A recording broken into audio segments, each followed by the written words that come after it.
Hey, Nikki, how you doing? Real quick, on Monday, one of your former training partners, Craig Jones, shared a post on social. I'm sure you saw it with your former coach, John Danaher. Said that nature was healing, maybe implying that some of the beef there, the highly publicized beef, was quashed. If you had a chance to talk to either of them, any insight on that? Nope, I have no idea. I had I had knowledge that they were going to have a meeting, but I'm just kind of focused on myself right now. So yeah, I really don't know. Pretty good time in the world of professional grappling. UFC's continued investment in FPI, CGI planned again in August. Can you talk about how much responsibility you feel, kind of being one of the biggest stars in the sport and kind of carrying that torch for the UFC now? Responsibility I feel for being the biggest guy in the sport. Yeah, I don't feel any responsibility at all. I just kind of I am myself. I do what I got to do, and I'll just take it one day at a time and have fun. Another one of your former training partners, Gordon Ryan, him and Mikey had some beef recently last year, going back and forth about the use of PEDs in the sport. Obviously, they're on kind of opposite ends of the argument. You've always maintained that you do it the right way. Can you talk about that beef and any comments on their back and forth? Well, I just think that using performance-enhancing drugs probably takes away from, the purity of the sport in the sense of like how good your technique is, how athletic you really are, because you can just overpower somebody. And also, like, a lot of these guys can just take steroids and not necessarily work out and build muscle. That's kind of like, that sounds like cheating, right? So, yeah, I would love it if every competition in jiu-jitsu was drug tested vigorously. And I look forward to the day that UFC commits to that. How important is it for the continued advancement of the sport? Obviously, different organizations view it different ways. Do you think cleaning the sport completely of it is going to help it continue to kind of grow into the mainstream? I definitely agree that I believe if jiu-jitsu was tested specifically in the UFC Fight Pass Invitational, because it is the kind of the main way of competing, I would say it's probably the most important aspect of it would be drug testing. Let's talk about your match with Victor. Everyone kind of expected you guys to face each other last year at CGI. Obviously, he lost in the first round. Were you disappointed at all that you didn't get that rematch at CGI? Disappointed, I think, would be like an emotion. I don't really have any emotions. What adjustments do you think you need? Obviously, you guys have faced each other many times. What adjustments have you made going into this match where you'll finally be able to get the job done? Yeah, I just have a better understanding of the sport and of my game plan and techniques, and I'm just go out there and implement my techniques against my opponent and just enjoy it. Final prediction? Nikki Rod via submission. Thank you. Thank you. Right here. When you say you have a better understanding of the sport, what exactly do you mean by that? Well, jiu-jitsu is a knowledge-based sport, right? Obviously, you need attributes like I have great attributes, long arms, big hands, big feet, handsome. All those things work in my favor, and then you toss in knowledge upon that, just a better understanding of how to implement these techniques. Like maybe for the first year or two, I really only had like two ways of passing guard. That would be body lock and then knee cut. And then nowadays, I have much better understanding of passing guard, of submissions, of strategy as well. So, I think I'm going on my 7th year. This will be year 7 in June. So a lot of these guys have been in the sport for 15 plus years. So I'm definitely grasping a better understanding nowadays. Nikki, every time you've grappled Victor, it's a very competitive match, and somehow he always comes out on top. I guess what you kind of already alluded to, like what's going to be different, but I guess looking back on those matches, what are your analysis on them? Well, there's a few different aspects, like we have points nowadays in UFC, so it's not just, you don't just have a match and then this guy says, oh, I think this guy won. It's not an opinion-based match. It's a fact-based match. So if you score, you win. If you don't, you lose. I think that's a big aspect where previously we competed. It was strictly up to the judge's decision.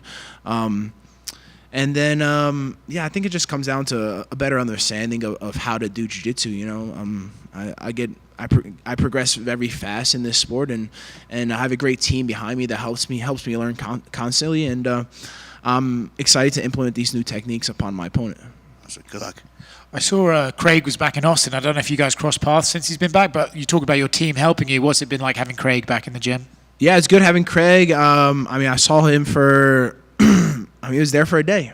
That's all I need. Yeah, it's good to have a guy like that in the room. He has a different take on the sport. Where I'm very top heavy, I want to stay on top and dominate these guys from top position. He's really good in weird positions. So I think it just brings a different perspective to grappling when he's around. Obviously, him and Danaher seem to be cool again. Are you and Danaher cool? I'm cool with everybody. I don't care. All right, thanks.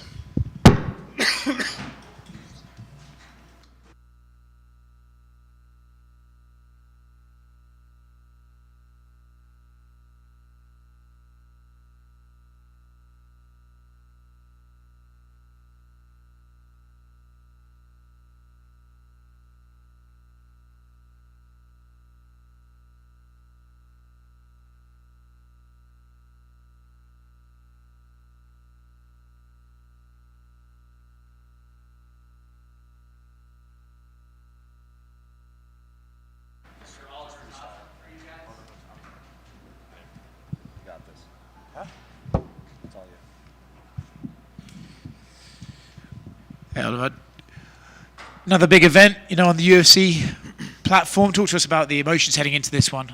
Gratitude. Yep. That's the main emotion. Grateful, happy, to be back here on the stage, ready to put on a good event for all you guys. Do you feel like when you head into these ones that it feels bigger than maybe some of your other competitions you can compete in? I treat every competition the same way. I'm always trying to be as professional as I can. I'm always trying to do things as best as I can leading up to it. But there's definitely, when you're doing things like this, you're surrounded by, MMA fighters getting ready to compete on a main event. It definitely brings a little extra, inspires you a little bit more. And also the infrastructure that you're in, right? The UFC Apex is becoming a bit of a renowned venue to compete in for jiu-jitsu. Do you think that the more competitions the UFC hold, the bigger this platform becomes for you guys? For sure, man. Especially for us grappling, I've competed in just the dirtiest gymnasiums. You know how it is. In jiu-jitsu, you go to these little places. It's like the warm-up mats there's no warm-up mats. You're warming up on the floor. You're inverting on concrete and things like that. So it's good. It's a good step up, man. It's a very big step up for us. It's up to us now to back up the people that are investing in the sport, and put on good, entertaining performances. And talk to us about the contest yourself. Where do you have your strengths? Your opponent has his weaknesses. Where do they match up? Talk to us about the contest itself. I think we have both similar strength in the sense that we're going to be very dynamic with our submission attempts. He likes Kani Basami. I like double trouble rolls as well. He likes flying upper body submissions. I like Granby rolls. It's very dynamic. I think it's going to be very fun. Also that we have 8 minutes without points. So those 8 minutes, really going to try to make the most out of them. I'm not trying to go to the point section. I want kill or be killed, So he does fatigue over time, like any human being will fatigue. So that's where I'm trying to go as well. Trying to put a very high pace on him. Co-main event, people are going to be watching.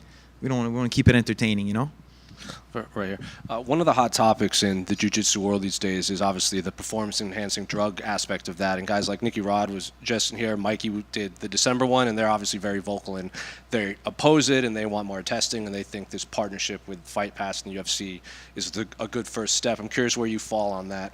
I agree. I'm 31. I started at 19. I was first introduced to jiu-jitsu. I've never touched anything. I'm not, again, I don't judge anybody that does it. People have different health issues, different upbringings. I think it's definitely a shortcut. Juicing is a shortcut. It takes away from, I feel, the journey that you're on. You're going to have to, there's some things you're not going to have to learn or do because you're taking these shortcuts, and it's one of the best things about what we do is the aspect of sacrifice. You're putting sacrifice into it. People are religious. It preaches sacrifice as well. So I'm not saying you can't do all these things. You can't sacrifice more when you're on juice. But I just feel like it's nice to keep it clean, and you can look good without having to juice. You know, I know some people say, oh, well, these guys will come in, they'll look jacked, they'll look good, because they're you can do all that while being natural. You know, if you train, you eat right, you sleep right, you treat yourself as a professional. I mean, you can do all these things that juice guys do, you know, and you can actually take advantage of things that they have to pay the price for, like, you know, more muscle, you know, less cardio, slower, maybe relying on that substance. You don't have to rely on something. It can give you an edge, you know. And for me, over the years, I'm starting to mentally be happier about not being on anything, being natural, and then seeing people in front of me who juice as, you know, people who just took some shortcuts whereas I didn't, you know. So that's my stance. Have you ever felt pressured to like go down that route, or not just like externally but also internally as well? Not pressured. I mean, has the thought gone in my head in the past? For sure, you know, because, you know, I see people before and after. I've seen a lot of athletes before and after. I've seen their results. I've seen them do good, you know. So the thought was definitely in my head. There are times where especially after like super fights against guys who are clearly on juice, like, and you can feel the squeeze, you can feel everything. It plays in your head a bit, but you just gotta have faith, man. You gotta have faith in what you do. You gotta have faith in the coaches that you have. You gotta have faith in the strength and conditioning coaches that you have, the nutritionists. You know, gotta have faith in what you're doing, the sacrifices you're doing. And I think over time, you know, things fall into place. People want results right away. You know, they wanna achieve quick results. They wanna get onto the podium quickly. But if you enjoy making the sacrifices, you enjoy the journey, the setbacks, the ups and downs, there's no rush, man. I'm not in a rush, and I'm enjoying seeing my career move forward slowly but surely, you know. This is the proof, you know, like co-main event on such a big event, big week. Super happy. One quick one for me. You mentioned training in these dirty gyms. I'm not sure if you saw your opponent's last match. There's a pretty funny moment where he lost his contact lens. Yeah. They were looking for it for a little bit. They finally found it, and he kind of just picked it up and popped it right back in his eye.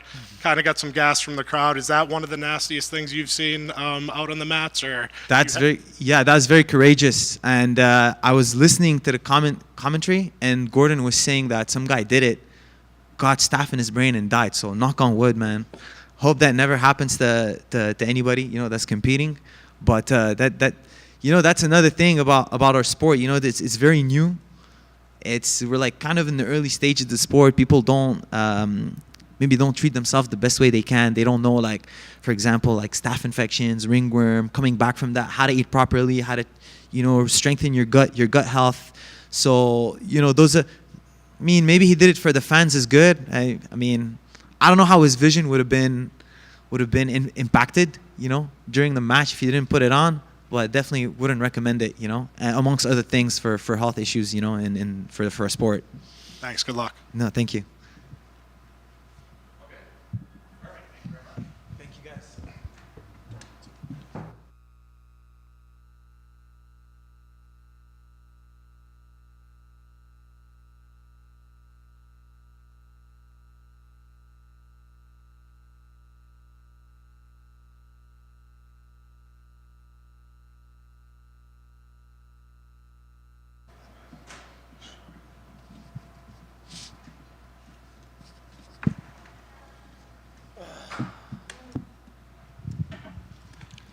How you doing? Guys, what's up? Thanks for How are joining. you? I just asked your opponent about your last match here at the Apex. You had one of the funnier nights of the moment. Your contact fell out. You popped it right back in.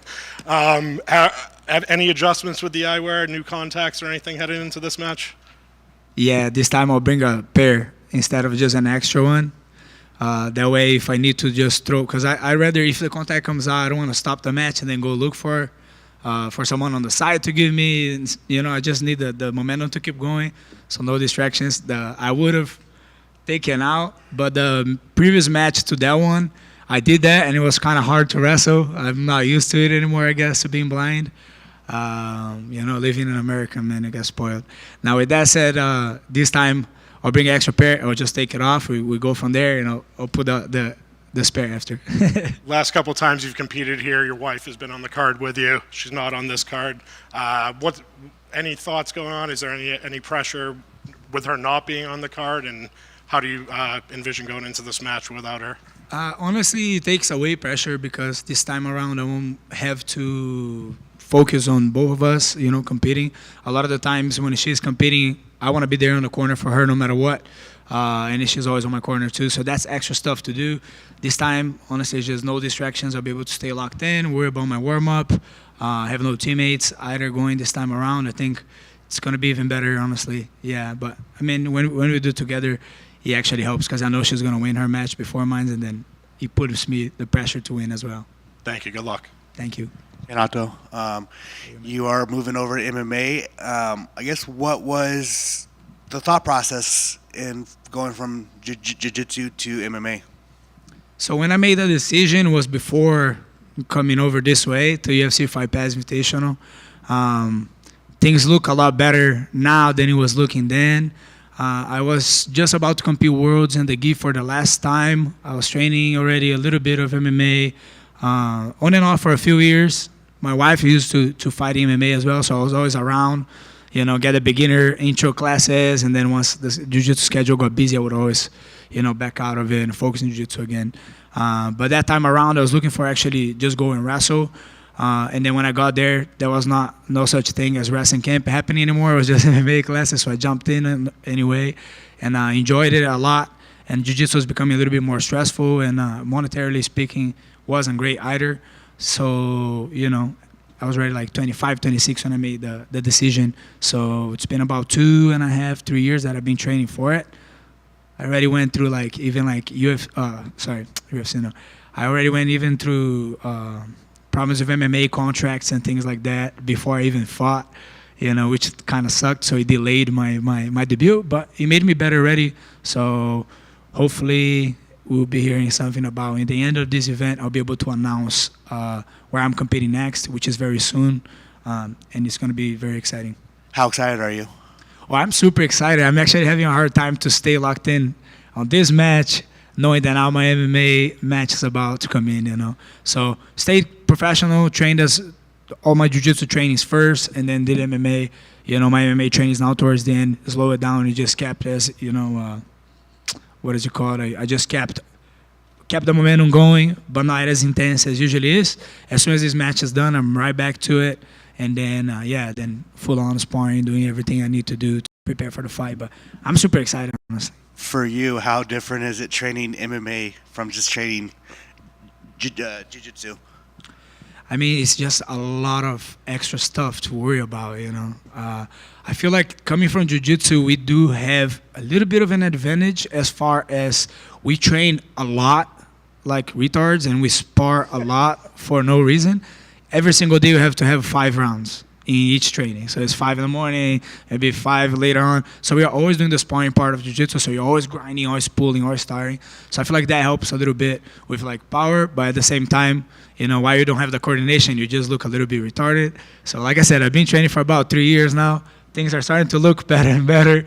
I'm able to, keep my eyes open, be able to move my head better, getting my feet moving. Everything's coming out a little bit more naturally now. So, I can't wait. I can't wait to fight, honestly. And the last one for me, obviously your grappling is going to be elite when you fight MMA, but what's the process of training boxing and striking and stuff like that? Yeah, the boxing is probably one of the hardest parts for me because I didn't grow up watching boxing. I grew up watching MMA, Muay Thai even. Boxing wasn't anything like big on growing up in Brazil. So I feel very awkward to see like when it's only boxing alone. So I wouldn't box just yet. But kickboxing, Muay Thai, MMA, that feels pretty natural. If I can at least fake a kick, I can punch you a little bit better. Thank you, man. Just a quick one in the front right here. Just because I've been asking everyone that's come up here, this obviously the hot topic in jiu-jitsu now is the bad substances and everything, and everyone up here has been, especially like Nikki and Mikey when they do these media days, that this partnership with the UFC is a good step in like getting rid of banned substances in the sport. I'm curious where you stand on that argument, and do you think like this is a good step to like rid the sport of banned substances? I mean, for me, it's been a fight of mine, but it's not something that I try to yell loud and be like, putting out there over and over again. For me, it sounds more like an excuse if I'm like, oh, this guy's on steroids. Like, who cares? if they don't get caught, then yeah, I'm just making stuff up, you know. Now, if we start testing, that would be great. At least we'll know for sure. At least close to the event. People got quite good, I feel like, at also passing through tests. Unless it becomes as strict as the UFC does, you know, USADA is going to be hitting your door for months before the match at any time. I think that would be very helpful for me, honestly. That would freaking add so much to me. Lately, that's been a big goal of mine, is working out like crazy. I've been doing 5 times a week from Monday to Friday, 6 a.m. First thing I do is go meet my coach at his house, and then we train and we prepare. I'm trying to get stronger, trying to get fitter. That way, if I ever fight anyone, there's definitely steroids. Clearly, again, I'll be better ready, you know, better prepared than I've been in the past. Technically speaking, I don't think there's anybody out there that I'm like, this guy is gonna kill me if I go him. But there is some guys definitely on some good stuff. They're like, Jesus Christ, how's this guy looking like a superhero right now? Yeah, but I'm with these boys. Yeah, I'm all for clean sport. Thank you, guys. Guys, have a good one.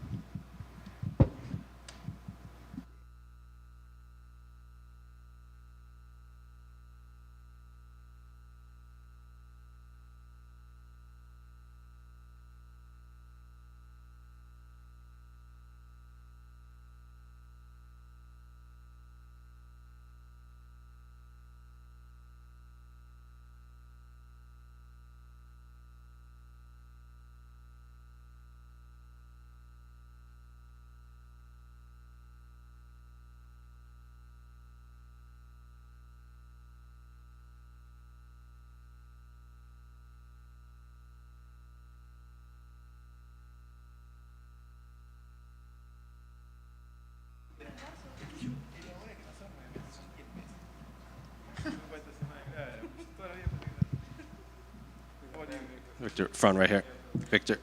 All right. Here. How you doing?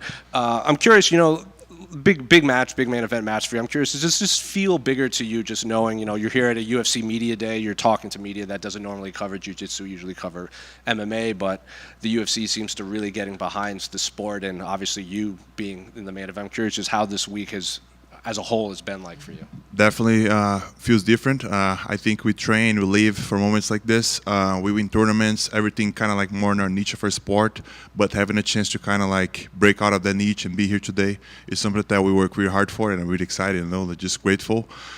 Nick is a tough opponent, and also what a good opponent for me to have this opportunity with, because he has a big brand.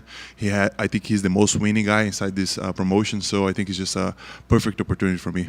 Well, speaking of Nicky, obviously he was in here and he said, you know, he has a better understanding of the sport. He's not really putting too much emotion into this matchup as a whole. You obviously have a lot of experience and a lot of positive experiences against him in the matchup. So what are you expecting from Nicky when you do match up with him again? He's a really smart competitor. I see him coming in, trying something new. I can see him trying to do that, but I think I covered all bases on my training. I try to be really dynamic with my approach. I told somebody earlier that I have been on the FPI before as the lighter guy. I fought somebody 40 pounds heavier than I was. I fought somebody the same weight as me, and now I'm the heavier guy against him. So it will be something different, but I look forward to implement my game.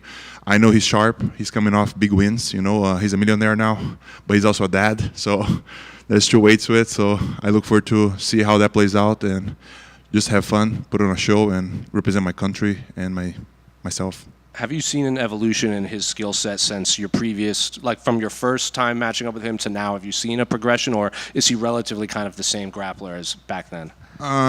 There was. It's funny because every time we competed, there was always something like, oh, I was just a blue belt and he's a world champion. Oh, in that match, I was just a purple belt and he was a world champion. So we faced each other as a black belts. And since then, I haven't seen any excuses from him. But although I'll give him credit, he has gotten way better in jiu-jitsu. I think our matches just got better and better. But for this one, I think it has a lot of potential, because I feel like I'm more confident on his game lately. I think he got a few submissions on this past year, and I think that kind of like builds up on his game, and I think that will have him willing to go more for submissions and push the pace for this match. I think whenever he sees somebody like me that has more experience, you could say, like, I've been doing this for a longer time, he probably was holding back a little bit, so I see him being more bold for this matchup that we have tomorrow. And just last one for me, because I've been asking everyone up here. The big hot topic in jiu-jitsu now is, the banned substances. Fighters guys like you or Mikey and Nikki Rod they've all been outspoken against it. And they said this partnership with the UFC is a good first step to kind of getting rid of the banned substance in the sport. I'm curious, what do you make of, do you think that is the first good step, and how long will it take to kind of wipe out banned substances in competitive jiu-jitsu? Yeah, I think it's a good start. The main thing also with the aspect of banned substances is in the jiu-jitsu, the most boring guys would be the one abusing it the most. So it would be like a mix of like bad fights and like a bunch of roided up dudes just like pushing each other around. So I see like these new faces of jiu-jitsu nowadays. We're standing for something, but also delivering entertainment on the mats. So I think that's pretty cool. And when it comes to that, it's about longevity as well. Nowadays we have really young people join the sport. So the more you push that narrative, I think the more toxic it is for the younger generations. And, we're here right now in the spotlight. We want to make sure to leave a good example for them. So I think that's my thought behind that, yeah. Thank you. Victor, how disappointing were you? In the result of CJI last year? Everybody expected you and Nikki in the main event. Can you just talk about that? Oh yeah, man, it was. I don't like to say hardship, but it was kind of hard. Like I lost there. I got injured. I was out of the mats for a while. I had my dad family over from Brazil to kind of spend time and kind of like chill, and then my dad ended up having a heart attack. So made it even worse. So it was kind of like dark times, but I feel that's why I feel so grateful to be here today. Like I went through some hardships, but I feel good now. And I also thank Nicky for the opportunity, because he's just off a big win. He's off a big moment, and to accept somebody that have you lose 3 times to face in a big stage somewhere where he hasn't lost yet, I think it takes a lot of courage, and props to him.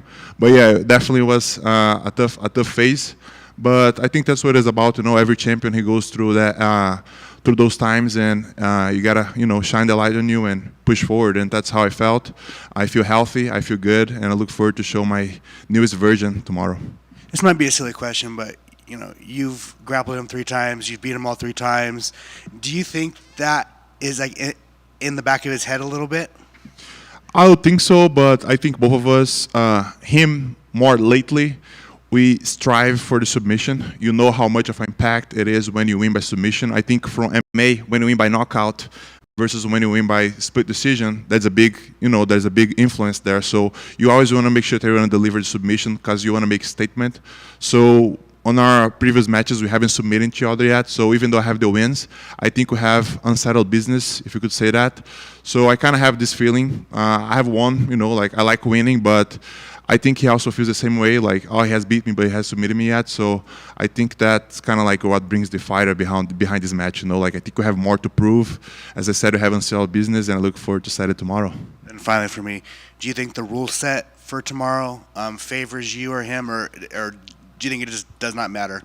It will be quite interesting, because if you end up going to the overtime, we actually never fought with scoring. I think a couple times we fought before, it was always just like submission only. So I think he's a guy that plays well with the points because of his wrestling background, and he's really athletic. So if you had to favor somebody, maybe him. But yeah, I don't really care about it. As I said, I'm confident, but definitely the points behind it make it a little more trickier to face a wrestler and athletic guy like him. Good luck. Thank you. All right, thank you guys.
Magomed, this has been an opportunity you have been chasing for a long, long time.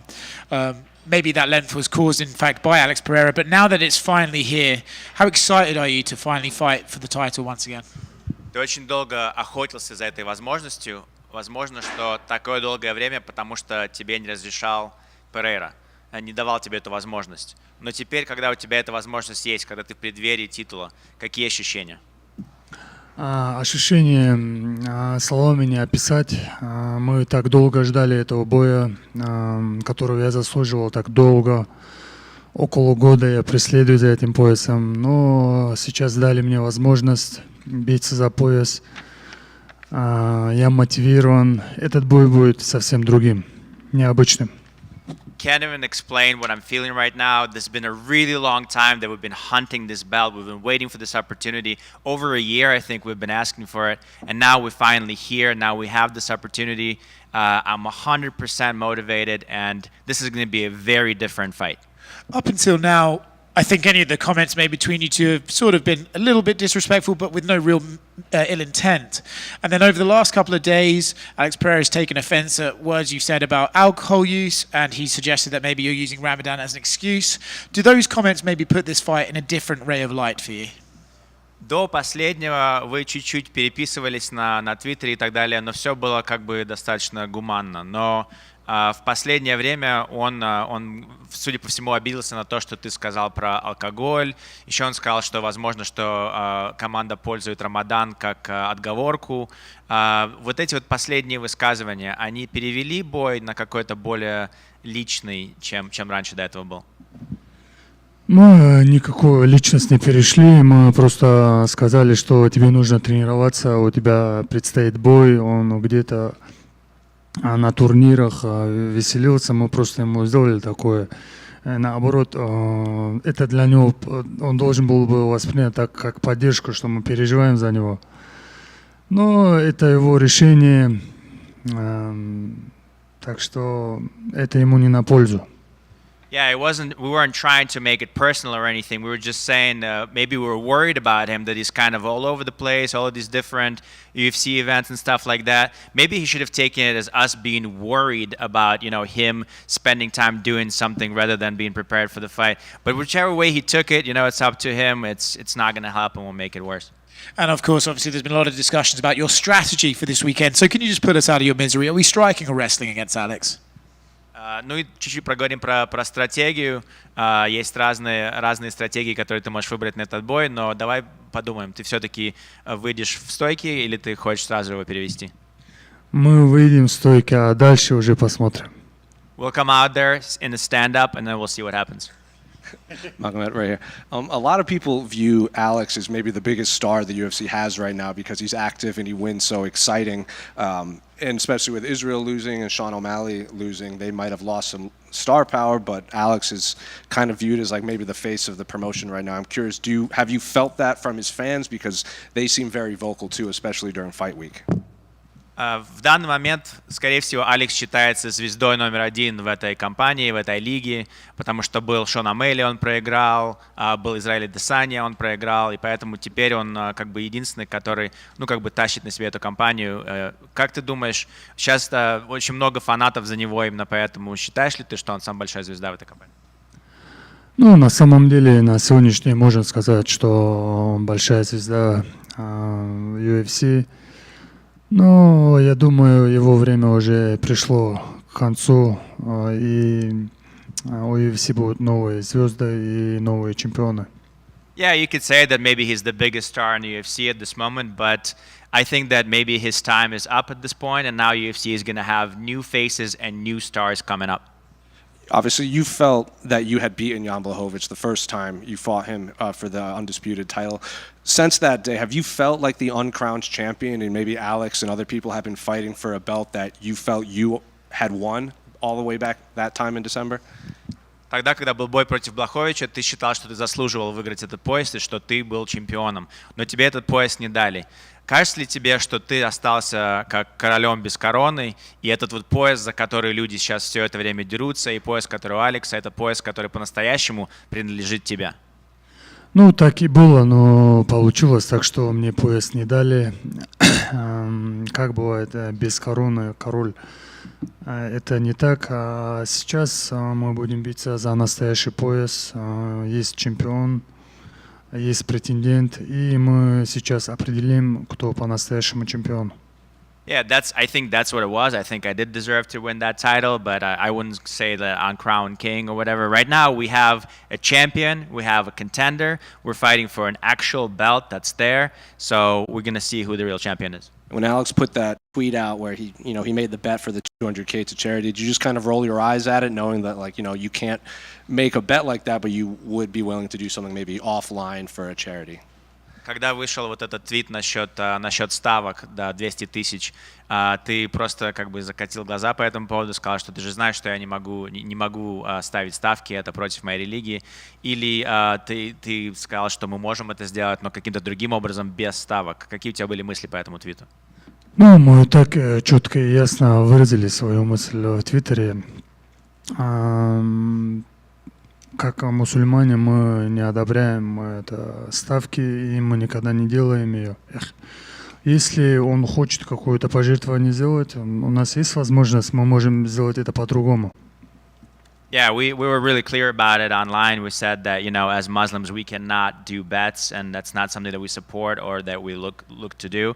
However, we are happy to, if he wants to do something, any kind of charity or anything that he wants to do, we have the means to do it, and we're happy to partake in that.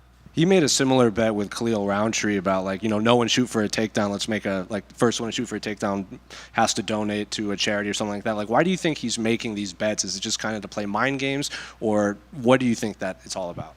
Он то же самое, такие же предлагал ставки с Калилом Раунтри, что первый, кто попытается перевести другого, тот должен будет дать тоже какие-то там 200 тысяч или сколько-то на пожертвования. Почему ты думаешь, он все время пытается своему сопернику предложить какие-то ставки или какие-то споры такие? Это просто это ментальная война, или почему он так делает?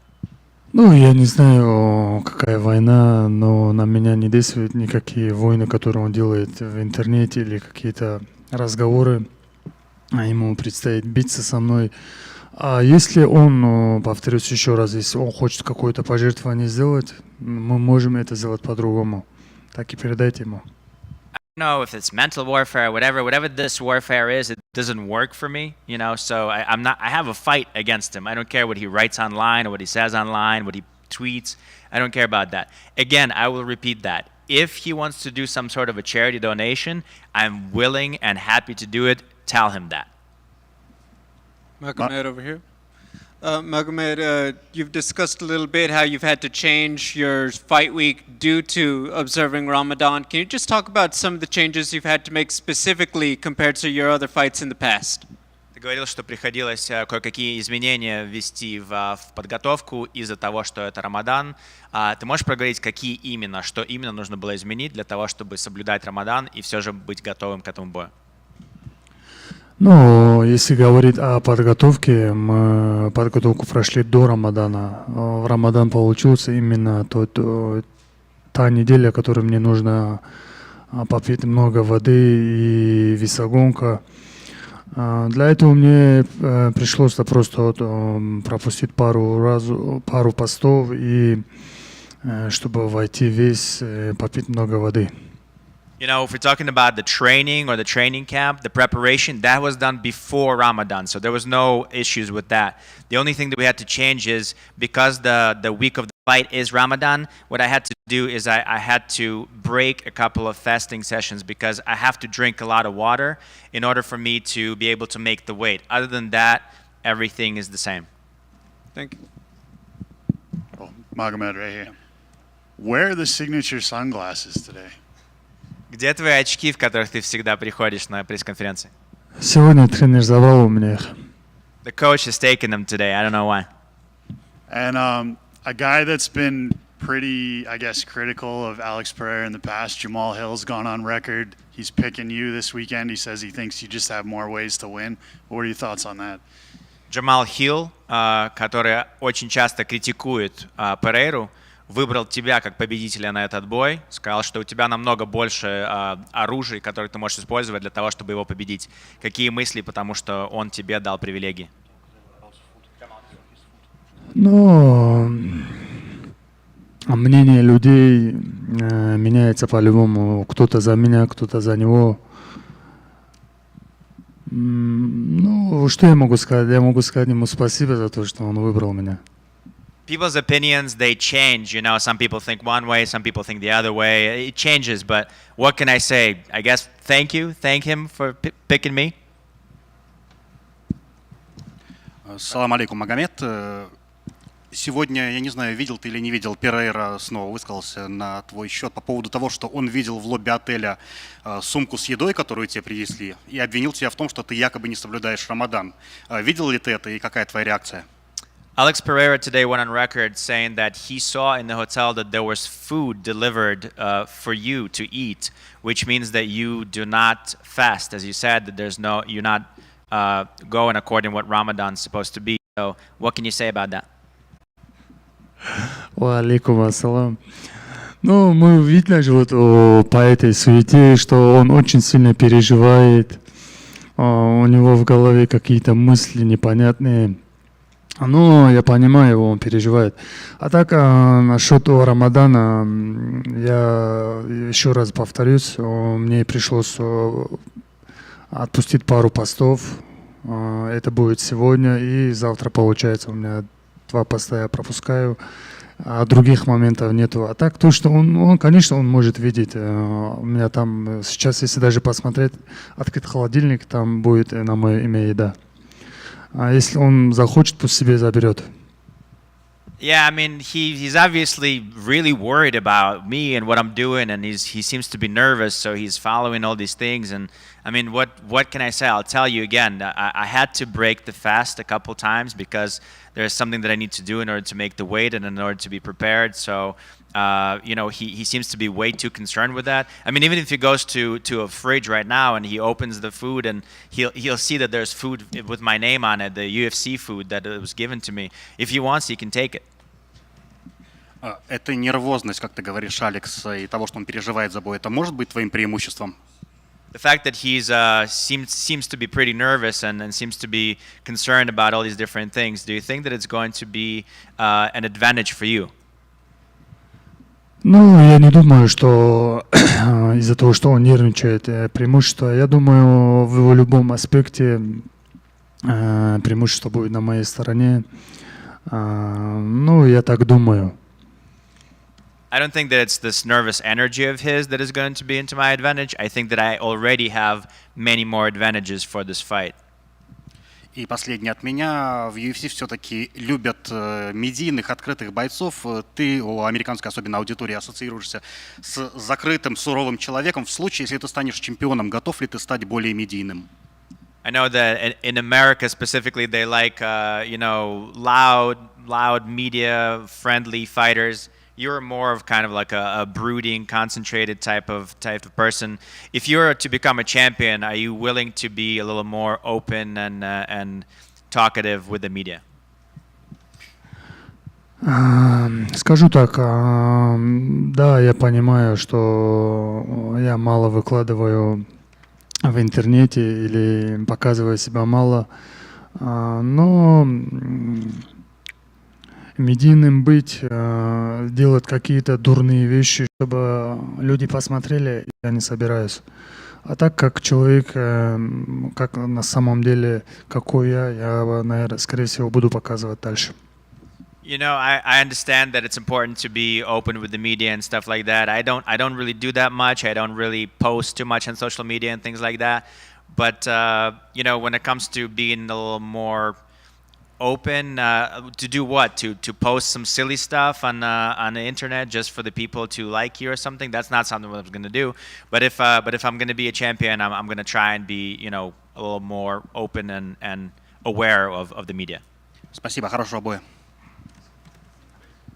Okay, hello. What type of feelings do you think Alex Pereira is going to give you when you look right through his eyes? What do you think is going to happen? And in how many rounds do you see the fight is going to end? Thank you so much. Какие чувства ты думаешь будешь испытывать, когда у тебя будет возможность посмотреть прямо в глаза Перейре? И сколько раундов ты думаешь продлится этот бой? Мы не можем сказать, сколько раундов продлится бой, но я буду с первого раунда охотиться за финишем. I don't know how many rounds the fight is going to go, but from the very first round, I will try and find a finish. The look in Pereira's eyes, what do you think he's going to feel? А насчет взгляда, посмотреть прямо ему в глаза, как ты думаешь, что ты будешь испытывать, когда посмотришь прямо в нем в глаза? Что я могу испытывать в глазах человека, который хочет биться со мной? Наоборот, злость, наверное, как описать, даже не знаю. Злость, скорее всего. What can I feel looking in the eyes of a man who wants to fight me and keep his championship? Maybe anger? I'm not sure. What can I say? I don't know how to describe it.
Ignacio, in the front, right here. Obviously, the last time we saw you had that big event at the Sphere in September. So I'm curious, or how's life been since then, like in terms of fan attention, just life at home and everything? Yeah, no. Honestly, it's been a bless. My life is beautiful right now. I have my baby. It's gonna be 7 months, the 9th. My wife, she's the best. She's the MVP of every camp. She's the MVP, and now I'm so blessed. I'm living my dream. I've been dreaming about this since I'm 4 years old, 5 years old, and it's happening right now. And the fun thing and the thing who make me more excited is just half of my dream. It's just half. It's a lot more to come, and I know it's coming. After your win at the Sphere, you said you had to go home, and you knew what was waiting for you, just baby duty and everything. So how's that situation been before you got into fight camp? Yeah, whenever I got back from Noche, I think I didn't left the house for 2 weeks. Yeah, I was on it was so beautiful. Like, it made me emotional because it was so beautiful how much time I could spend with my kid, and it's something like. Men don't talk too much. Like I always told my wife, you got the hardest job in the world. You gotta take care of a human, but nobody talk about the dads. Like, whenever they gotta leave in the morning, leaving the kid and the wife, losing those beautiful times. Like, whenever he started saying "papa," whenever he started moving or doing something funny. So it's hard. So having those times and be able to have time with my kid is the best thing. It never happened to me. Has it changed how you approach the fight game at all in terms of camp and everything? For sure. I'm way more mature in every aspect of my life. Like, as a fighter, as a human being, I'm better in every way. And you're one of the taller lightweights in the division. You're fighting a guy that you can look directly at his eyes without looking down, in Jaylen Turner. So when his name came across your desk, what did you think when you got Jaylen as an opponent? I love it. Since I got into the UFC, I knew I was gonna fight him. Just because he's tall, I'm tall. So every time they were saying, he's the tallest in the division, and then the other commenter said, what about Ignacio Bahamondes? He's tall too, he's 6'3" too. So I knew it was going to happen. I was ready for it. I thought it was going to be before the fight. Whenever in Noche, we asked for him. The fight didn't go, but now, as soon as I get out of the cage, I talked to Sean Shelby and told him Jalin Turner is his next. I want to be on the top 15. He had that fight against Gamrot that he thought he won. He had that war against Dan Hooker. And, if he didn't walk away from Renato Moicano when he dropped him, maybe he would have won that fight. So I'm curious, what are you expecting from Jaylen? Because we haven't seen him since that fight against Renato. Look, Jaylen is... Whenever I got to this promotion, I said I want to fight the best in the world. That's my whole goal. Fight the best in the world, and I think Jaylen is one of the best of the world. He is top 13 of the world, so he is a good opponent. I like the way this fight is going on, and this fight is going to be that night because nobody knows what's going to happen. But I'm ready to give everything like I always do, and I'm looking for the finish every time. And another, outside of this fight, your teammate Belal Muhammad finally has a fight coming up in May. What's it been like seeing him getting back in camp? It's kind of like a big pressure for me right now because I'm the first one fighting this year in BFS in the UFC. So, and we already got a lot of fights scheduled. We got Jair, we got Belal, we got Chalk Buffalo, we got Gerald Mershek. So they literally, I'm the first one, so they told me, if you don't lose, we're not gonna lose any fight this year. So I'm like, okay, I'm gonna be the first one with the torch. So I gotta do it good. I gotta do it good for the team, for the family, and I'm ready. And then last one for me, Belal was at the press conference in Montreal, and he said that he had the best striking, the best wrestling, the best gas tank, and everything. A lot of fans maybe rolled their eyes when they heard Belal say that, but you see him every day in camp. So is that true? Do you think Belal's the best striking and everything in the welterweight division? Dude, I don't know what he got, but he got something.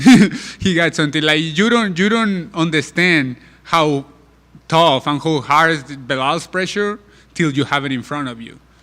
Like, you can talk a lot watching videos, you can talk a lot seeing fights, but whenever you have him in front of you, he's a problem. That's why he's the champ.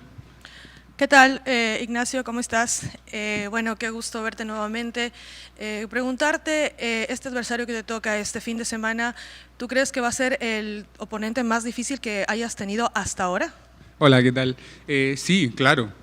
Siempre mi siguiente pelea es la más dura de mi vida, es mi oponente más duro, porque así lo busco. Siempre quiero estar apuntando alto, apuntando hacia el cielo. Entonces siempre quiero que la siguiente pelea sea un desafío más grande que la anterior. Y siempre eso, ando cazando desafíos. De ganar este fin de semana, Jalin, ¿cómo te ves tú ya ingresando al ranking? ¿Qué es lo siguiente para Ignacio? Mira, me emociono, se me pone la piel chinita porque yo ya lo soñé, yo ya soñé esto, yo ya viví esto, lo visualicé, yo sabía que iba a pelear con Jaylen Turner, sé que le voy a ganar y vienen cosas grandes para el deporte, no solo en mi país, en Chile, sino que en toda Latinoamérica, México, Argentina, Brasil, todo Sudamérica está unida para esta pelea, entonces estoy feliz de poder abrir las puertas y Dios mediante poder llevar un UFC a Chile o a Sudamérica. Justamente eso, mandar un saludo para toda la gente chilena que está siguiendo tu carrera y por supuesto toda la gente sudamericana que sigue día a día tus entrenamientos y tus peleas.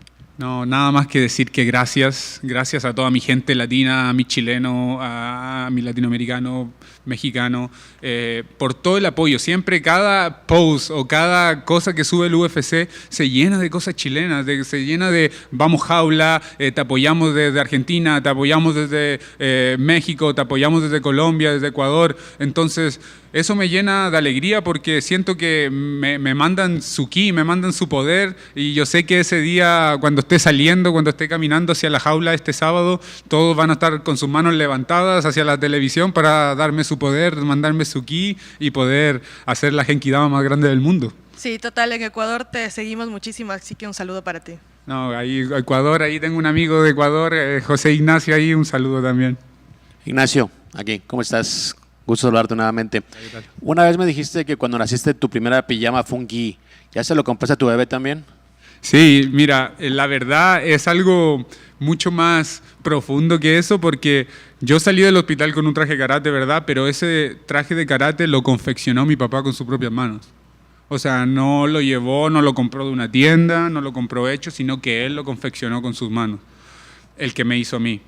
Y ahora que nació mi bebé, mi papá tuvo la oportunidad de poder venir a verlo cuando nació con mi hermano y le trajo un gi hecho por sus manos también, como su papá. Entonces ya él ya también tiene su gi, ya tiene su traje de karate también como su papá. Ahora dices que todo lo que estás viendo lo visualizaste. Recuerdo que años atrás, en otras situaciones, me comentabas que tu sueño era pelear en Las Vegas en el UFC. Estás cumpliendo tu sueño, obviamente. Sí, claro, por eso te digo, y mucha gente me dice, ¿por qué, Nacho, no te cuesta el corte de peso? ¿Por qué te veo tan feliz? Andáis siempre sonriendo en Fight Week, toda la gente del UFC, del staff me dice, y le digo, es que este es mi sueño. Este es mi sueño, estar aquí, ser parte de Fight Week, estar y pelear. Es mi sueño desde muy chico. Soñaba este momento y está pasando ahora y eso me llena de alegría. Entonces, cada vez que llego a Fight Week es como fiesta para mí. Estoy viviendo mi sueño. Yo siempre quise estar aquí en estos momentos, estar con ustedes aquí mirándome y preguntándome cosas, siempre quise esto y le agradezco a Dios de que me dé la oportunidad, la salud y la buena gente en mi camino para poder llegar a donde estoy ahora. Last one for me. Chile se representan dentro del octágono contigo. ¿Cómo ves Chile a nivel latinoamericano en cuanto a MMA? Argentina vemos que tiene varios participantes, Chile parece que venía en ascenso, pero creo que se estancó. ¿O cómo lo ves tú? Mira, ahora con todo lo que está pasando y ahora con mis peleas y eso ha crecido mucho el deporte en Chile. Talento hay de sobra. Yo tengo hermanos pequeños, sobrinos que vienen, pero yo los miro y digo, ¿de dónde? ¿Cómo son tan buenos a la edad que tienen? O sea, a la edad que yo tenía, yo no era así de bueno. Entonces, hay talento, hay un montón de talento, y no solo en Chile, en toda Latinoamérica, para competir con todo el mundo, no solo entre latinoamericanos, competir con todo el mundo. Ya, lo estoy demostrando yo, aquí hay un chileno compitiendo con peleadores de todo el mundo, demostrando que los latinos y los chilenos peleamos con todo y peleamos duro y ganamos la victoria. One more. Hi, Ignacio. Hola, Ignacio. Te saludo desde Ecuador. It's very good for us to having you here. You are very popular in Ecuador too. People also in Ecuador is knowing about Albert, your brother. Oh, yes, that's true. Okay, so what are you expecting of the fight? Because you have both similar styles. What are your strategies to win? O como se diría en español, ¿cuáles son tus como cartas debajo de la mesa ahí para ganar esta pelea? Muchas gracias. I'm gonna go in English first. Okay. So I think the ways for me to win this fight is right away pressure him, put him against the cage, get my pace going, right away start bothering him with little stuff, so like that he will like overreact and finish the fight. Ahora en español. Bueno, la manera que me gustaría, que opino yo que se va a llevar que me voy a llevar la victoria, sería empezando la pelea y luego a ganar el ritmo de la pelea. Yo poner el ritmo de mi pelea, no el de él. Entonces, ponerlo contra la jaula, ponerlo en su pie trasero, que esté siempre defendiendo y así esperar cualquier momento que él cometa un error y poder tomar la ventaja.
Hi guys.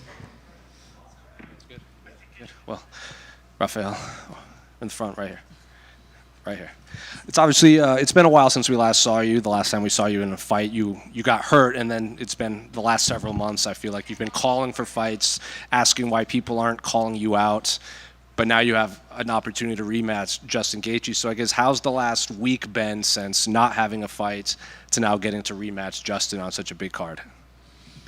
Oh, all this time I waiting the fights, waiting some call-outs, and I see nobody.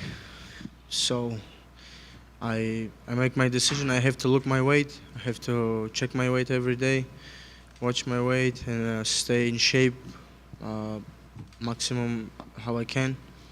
And I believe maybe I go to short notice because like nobody fight. Did the UFC give you a reason why they weren't giving you a fight, or were they just waiting for the right name to approach them? UFC, John?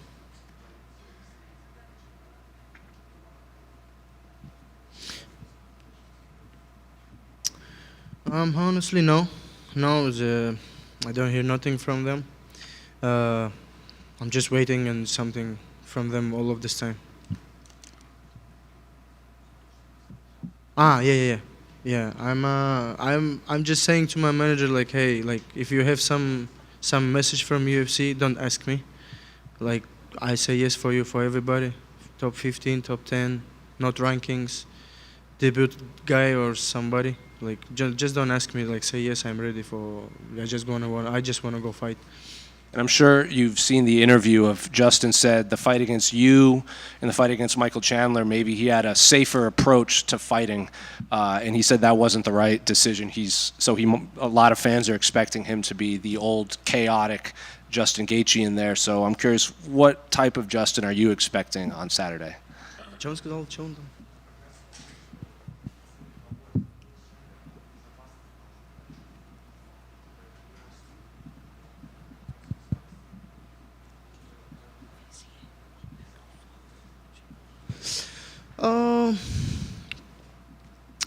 Doesn't matter. I like Justin who go forward, who make the house in a octagon. I like that, and I wait that from the first fight. But I'm going to the war, but he going to the win, and yeah, if he go like that, is make me more happy. More yeah. I'm just you telling me now, and like oh wow, now I'm more excited. Dan Hooker predicted that when he had this fight that the winner, or he said the winner and loser are probably both going to the hospital. Obviously, now you're filling in for Dan. So are you expecting the same thing? Both you and Justin are probably in for a hospital visit after this fight. Maybe. But hospital here, last time I go, this hospital is so crazy. We just staying in queue like how many? 4 hours, and we don't do anything. We go, I tell like, hey, I don't want to stay here anymore. We go home, you know. So I don't want to go hospital this time, but it's true words. It's true words. When people like me and Justin going to the octagon, we always from the octagon have to go to some pharmacy. Last one for me. Justin also said that Islam is looking for new names, and if he beats you, maybe he could get a title shot. Like when Dustin beat Benoit, he got to fight Islam. Mm-hmm. Are you viewing that too? Like if you beat Justin, maybe you get slotted into a #1 contender fight and possibly fighting for the title next. Mm-hmm. Yeah, it's a good one. It's good. Yeah, of course Islam he almost fight everybody already in the top 5, so some new guys, it's going to be good. Rafael, this is one of the longer layoffs of your career. Are you worried about ring rust at all? Типа долго, не?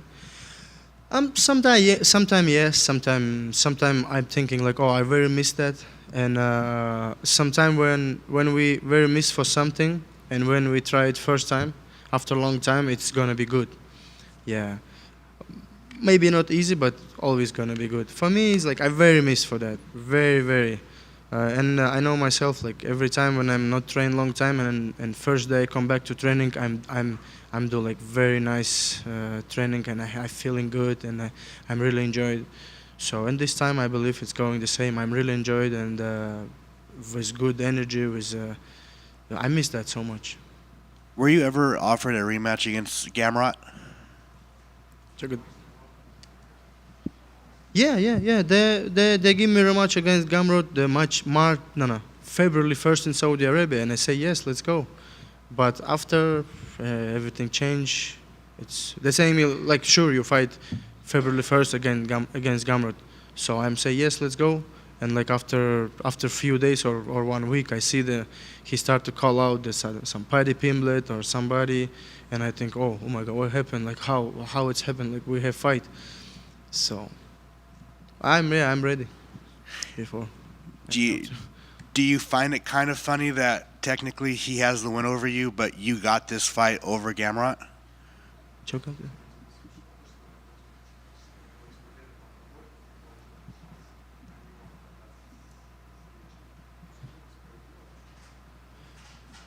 Oh, this is a justice, I think, because he not gonna fight me on February 1st. Yeah, and I'm taking this chance now. Рафаэль, здравствуйте. Саят, здравствуйте. Скажи, пожалуйста, считаешь ли ты себя самым опасным соперником для Ислама Махачева в легком весе? Если да, то почему? Я считаю себя опасным соперником для любого. И не только для Ислама. Я считаю себя опасным для любого, кто напротив меня стоит. Я иногда думаю, что если я с собой буду драться, как я буду драться? Ой-ой-ой. Потому что я знаю себя. Я всегда буду вперед идти. Меня сломать будет очень-очень-очень сложно в бою. И я знаю, что я вперед до конца буду идти, драться и искать ключи для победы. И еще вопрос от меня. Сейчас месяц Рамадан. Как справляешься с нагрузками, гонять вес? Получается ли все, или это дополнительные сложности создает? Ну, это мой первый бой в месяц Рамадан. Я, конечно, всегда делал все для того, чтобы подраться либо до, либо после Рамадана. Потому что для меня намного важнее в этот месяц оставаться близким к Богу и делать то, что я должен делать в своей религии. Но иногда бывает такое, что мы не можем отказаться, потому что это такой... Все-таки эти бои, они как бы требуют быть готовым иногда драться в любое время. Поэтому я сейчас не пощусь, потому что я нахожусь в пути, я далеко от дома, я не могу даже поститься, потому что мне и вес гонять надо, все дела вот эти. Вот, поэтому после неделю я пропущу, но потом я это все восполню, и на следующий же день после боя я планирую поститься, поэтому вот так вот. Спасибо за ответ, удачи. Спасибо. Rafael over here. Obviously, you're coming off the bad injury against Gamrot in September of 2023. I know you just mentioned you missing being inside the cage during this long time, but are there any things in your mentality that maybe changed during this long layoff, or just anything you reflected on during this long layoff that changed your perspective on something? Что там поменялось? Change, что?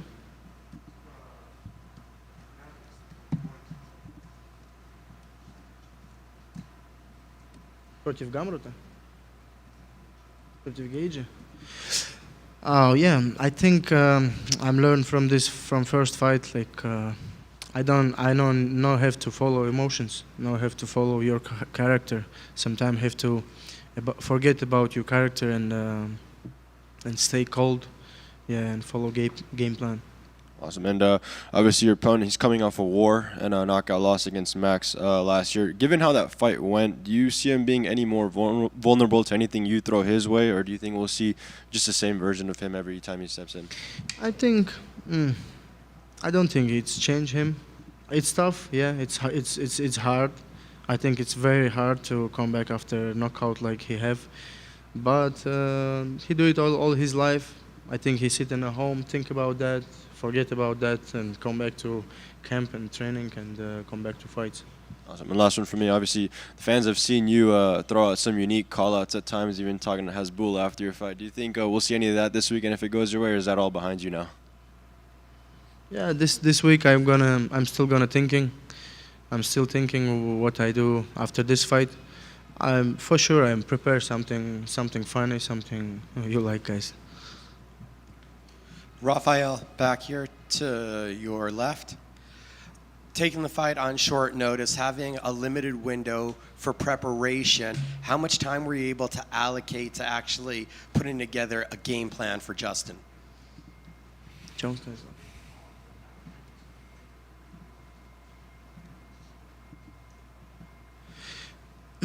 After first fight, I'm always think like what happened on this fight, why it's going like that, and I know why and what. So not big deal to change some to build some game plan, because I already have good game plan against him, and this time I just have to follow that. So you're expecting a pretty similar encounter with him? Yeah, like Justin said, he wanna make house. He wanna come back for old Justin. Yeah, well, who know? Man, that's T-Mobile Arena, many people, and when I saying like, oh, I have to fight like cold brain, cold blood, like follow game plan. When I say that, I'm thinking like, Rafa, you sure that to do that? This is like this is what you can do. Maybe you again go forward and then making the war in the octagon. So hard to say. Is there an advantage for yourself to taking a camp or taking a fight with no camp? John? I think all this week I'm thinking about that. Normally, when I'm come to fight week after long camp, after a hard camp, I'm tired. I just want to fight and I want to finish all of that and go rest.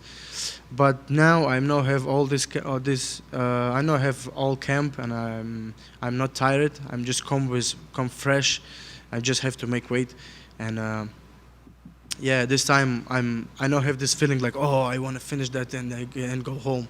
I'm tired like from all of this, because long camp. But this time I'm like, ooh, now, ooh, so good energy. Thank you. Rafa, when you look back at that first fight with Justin, do you think more it was the strategy you went in with, or was it more the decisions you make when you're actually in the middle of the fight in the cage? It's my decision. It's my decision on during in a fight, because, like I said, I follow my emotions. I hear the arena. I hear how people screaming when we have some action, and I hear my corners. They're saying like, "Hey, move, step back. No need to go forward much." And but I thinking inside, I thinking like, "No, man, like, no, guys, look, like the arena is going crazy. Let's." It's a bonus, and I want an arena screaming more. So that's what I think on the fight. Thank you. Привет, Рафаэль. Первый вопрос. Сколько стадий в своей голове ты прошел, когда получил звонок от UFC и решил для себя, что да, я хочу подраться с Гейджи за 1,5 недели до боя? Да, я не решал ничего, мне только сказали, такой, о, конечно, давай, я сразу запишу себя, я дам свое имя, и я даже ничего не думал, никаких стадий не было. Я сразу захотел это, и такой шанс против такого бойца, как Джастин, это мечта, я думаю, для любого бойца. Поэтому я когда это услышал только, я сразу свое имя дал. Я, конечно, не верил в то, что он согласится, потому что он меня один раз уже выиграл, для чего ему со мной еще раз драться, еще один шанс, да.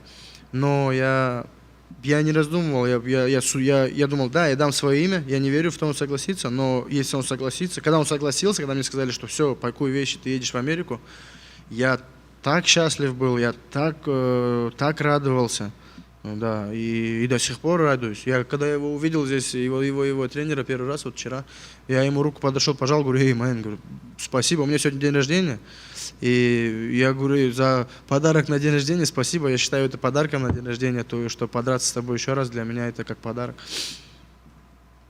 С днем рождения, кстати, надеюсь, лучший подарок ты себе сделаешь в субботу вечером. Спасибо. Но, тем не менее, смотри, ты на 10-дневном уведомлении выходишь, ты летел через полмира сюда в Вегас, и тем не менее ты считаешься фаворитом у букмекеров. Тебя удивляет такой расклад? Да, меня это удивляет. Меня это и в первый раз удивляло, когда я был фаворитом. Меня всегда удивляет, когда меня фаворитом ставят. Да, мне, наверное, больше по душе, когда я андердог, когда там люди не верят в меня. Но обычно выходит так, что вокруг меня люди верят очень много в меня. Поэтому это хорошо. Наверное, я просто неплохой боец. Смотри, ты отсутствовал больше года, за это время в дивизионе много что поменялось. Считаешь ли ты, что у тебя шанс прям с 2 ног ворваться в титульную гонку? Думаю, да, потому что победа над таким бойцом, она и он топ-3, да, это большое заявление, это много дорог откроются после этого, поэтому да, конечно же. Тебя тут спрашивали про Ислама Махачева, но если в случае победы тебя решат свести в претендентском бое с Арманом Царукяном, как ты к этому отнесешься и согласишься ли ты на такой бой? Ну, мы об этом уже разговаривали, как бы. Мы об этом уже разговаривали, я об этом думал. Да, в претендентский бой, я думаю, да. Ты говорил, что в бою Майкана и Махачева болел за Ренато. Можешь расшифровать эти слова? И видел ли ты хоть какие-то шансы у Рената на победу? Ну, не совсем болел, но мне как бы я не за обоих их не болел. Да, поэтому не совсем болел. Но я просто хотел, знаешь, чтобы посмотреть больше раундов. Ну, что-то наподобие боя против Дастина Порье. Ну, чтобы просто больше посмотреть чемпиона в деле. Потому что чемпион есть чемпион. Да, он там выигрывает всех в первом раунде, но хочется посмотреть его дольше, хочется посмотреть, чтобы ему кто-то его понапрягал, да. Вот, а этого не случилось. Еще один про Джастина. Последний его бой завершился с Максом зарубой на последних секундах. Если бой дойдет до последних 10 секунд последнего раунда, ты готов будешь показать на центр октагона и также замахаться с ним? Почему нет? Почему нет? Если все будет идти так, как шло, и так как шло в нашем первом бою, если у нас будет такая заруба, и почему бы нет, это круто, люди любят это. Если люди любят, то и я это еще больше люблю.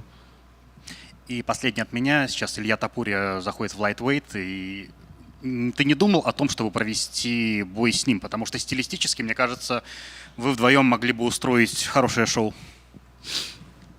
Это хорошо для этого веса.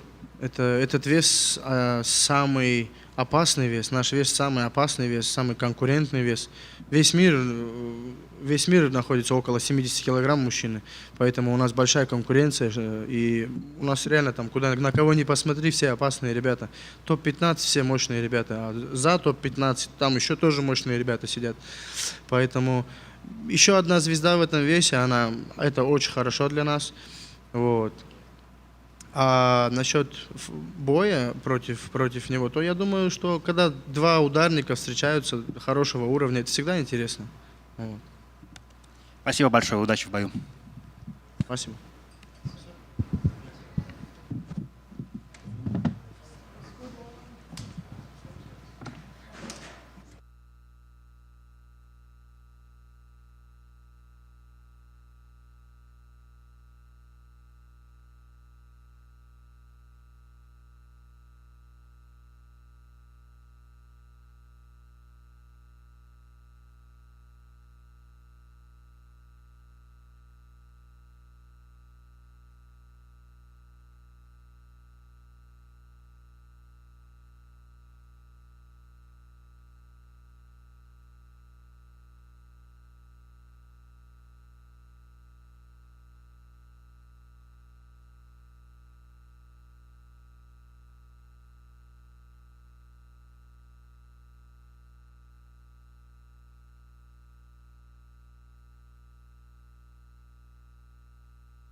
Yasmin. The front right here.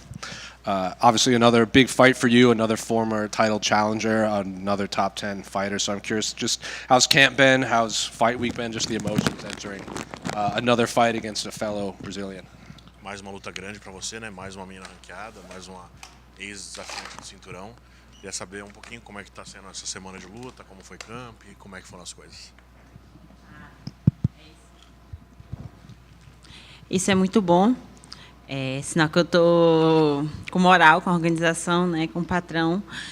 E eu tô aproveitando bastante cada momento da semana. Para mim, isso é a parte mais importante é essa, é aproveitar a perda de peso, aproveitar o media day, tudo mesmo, aproveitar bastante. Yeah, I think it's a good sign that the company is liking what I'm putting out there. So if they're giving me better opponents, it's a good sign. About fight week, I'm just trying to take one step at a time. Just enjoy media day now. I'm gonna enjoy my weight cut. Just do everything focused at that moment and try to make the best out of everything. Well, I noticed the UFC added you to the video game in the latest update. So I'm curious, do you? And another big name, like you said. So do you feel the push from the UFC behind you lately, as opposed to earlier in your career? Você acabou de ser adicionado também no jogo de videogame, né? Então você está sentindo que o UFC realmente está tentando dar uma empurradinha em você, assim, para o público? Sim, com certeza.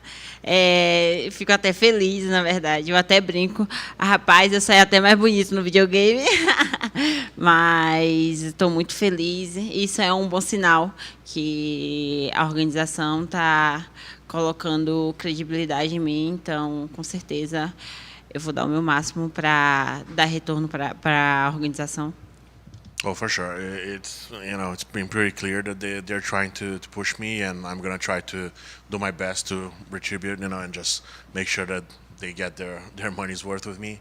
And about the video game, it's pretty cool. Like I even think she's looking a lot better than me in person, but that's good. I think the better version of Yasmin is there at the game, and that's what it's gonna be at everybody's home. Have you got to play as your character yet? Já chegou a jogar o jogo com você? Ainda não. Eu falei até que eu ia comprar. Eu ganhei já ali, já me deram ali, e eu vou comprar o videogame para me jogar, né? Isso é muito irônico, que há 2 anos atrás eu não tinha condição de jogar, de comprar um jogo, e hoje eu tô no jogo, ganhei o jogo, agora eu vou comprar só o videogame para mim jogar bastante, e eu tenho certeza que meu irmão vai amar, e eu vou botar ele para me jogar, com certeza.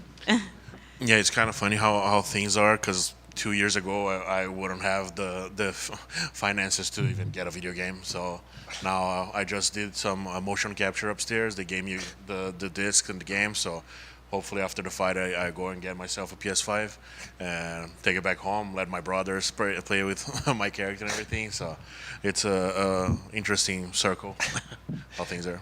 And in terms of the actual fight against Amanda, were you happy when they came to you with her name? Because she's only lost to former champions, current champion, and then Verna, who a lot of people think should be fighting for the title soon.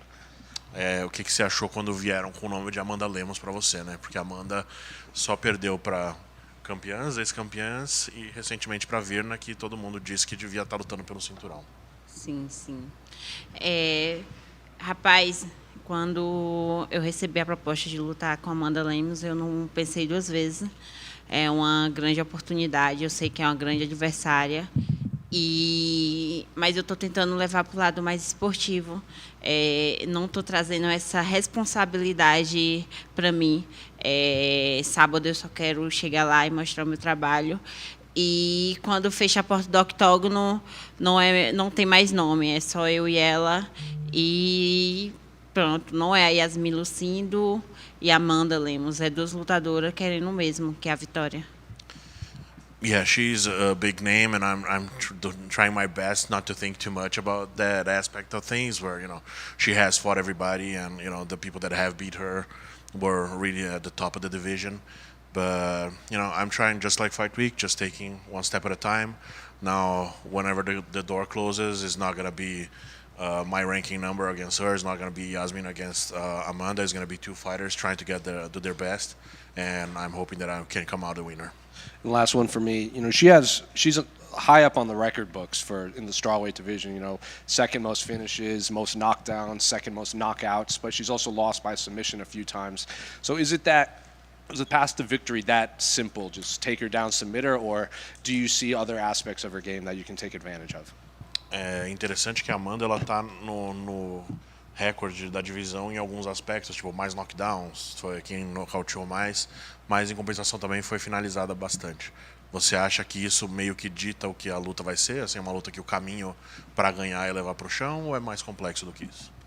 É mais complexo que isso, que na verdade essa luta não vai falar sobre a Amanda, mas sim sobre mim, sobre me superar e principalmente vou ter a oportunidade de mostrar o meu strike contra uma das top strike da categoria. Então isso é uma grande oportunidade, mas eu não tiro a possibilidade de levar ela para o chão e procurar finalização. Inclusive eu sou MMA. O que eu tiver a oportunidade de fazer lá, eu não vou hesitar, eu vou fazer sim. It's a little bit more complex than that. Amanda is a fantastic striker. She's one of the best strikers in the division, without a doubt. But this is a fight where I must overcome myself. We know what Amanda does, but it's about Yasmin Lucindo becoming better than she was the day before. And that's the big thing. I think end of the day, I'm trying to prove myself. And Amanda is a fantastic fighter, but end of the day, I am MMA. I am a striker, I'm a grappler, I'm a wrestler. I am whatever the fight calls me to be. Yasmin, right here in the back. Yasmin, I was wondering, with all the talk of Weili moving up potentially to challenge for the flyweight title, how important is it to make a statement to show her that, hey, you do still have work here at 115 pounds? Agora com esse papo de Weili Zhang subindo, né, para 5-7, para desafiar o cinturão de 5-7, você acha que uma vitória forte em cima da Amanda pode ser uma coisa para de repente mostrar para ela, falar, peraí que tu ainda tem trabalho aqui no 5-2, não vai embora ainda não? Sim, mas ela ainda tem trabalho na divisão, viu? Tem Virna, tenho certeza que Virna vai ser a próxima campeã. Em relação ao meu trabalho, eu posso dizer que eu não estou com pressa. Tenho certeza que sábado eu vou dar trabalho a Amanda Lemos e as minhas próximas adversárias também. Não importa quem for, se for Elzeng, se for quem for, eu vou estar preparada. Yeah, Weili really shouldn't be overlooking the division because she has a very difficult task ahead of her with Verna.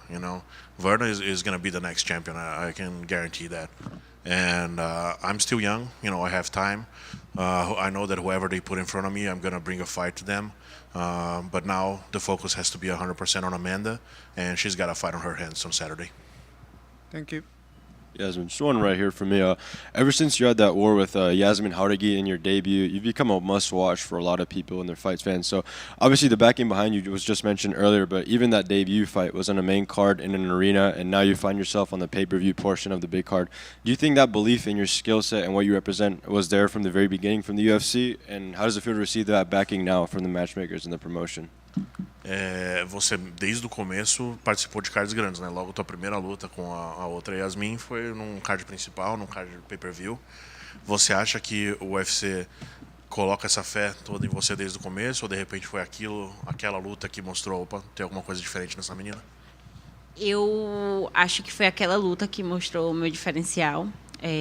Eu acredito que aquela noite foi para ser da Yasmin, mas eu acho que eu surpreendi não só o público, mas sim ela, o mundo todo. Eu recebi a luta com 20 dias para se preparar e bater o peso, e fui lá, fiz e mostrei muita garra, determinação e lutei até o fim. Então foi ali que mostrou o meu diferencial e foi ali que foi a chave. I think the big push from the UFC, or the understanding that I can be something different came from the fight with Yasmin. I took that fight on 20 days notice. The main concern, the only concern at that point was making weight. Everything else came second because I knew that was my only job. That the only thing that I signed for was I have to make weight, and that was the whole focus of the camp. And even still, considering all that, we put on a heck of a fight, and I believe that I showed them that there's something special here. Obrigado.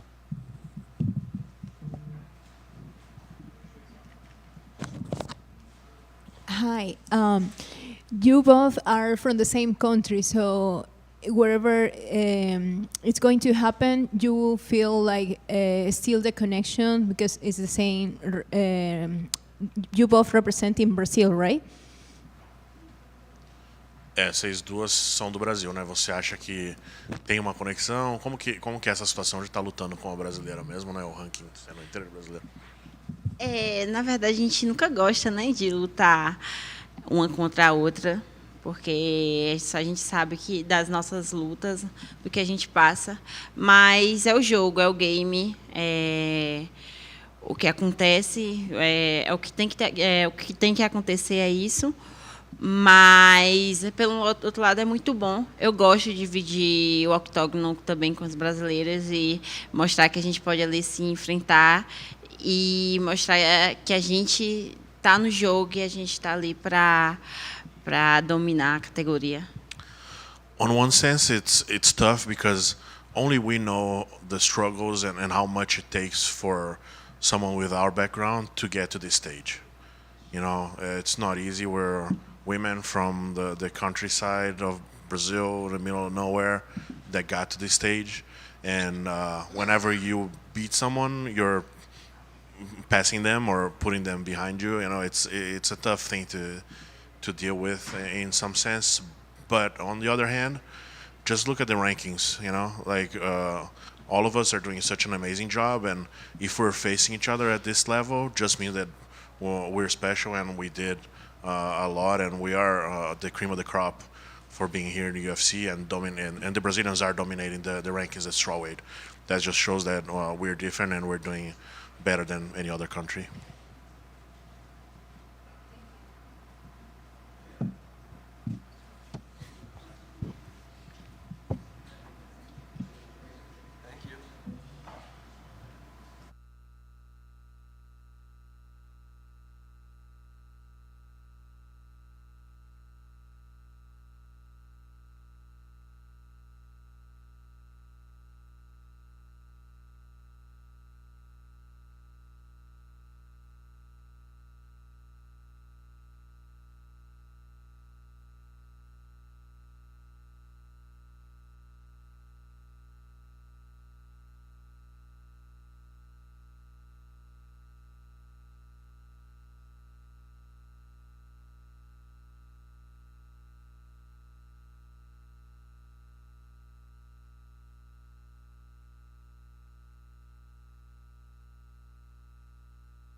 Testing microphone. Go Birds. Go Birds.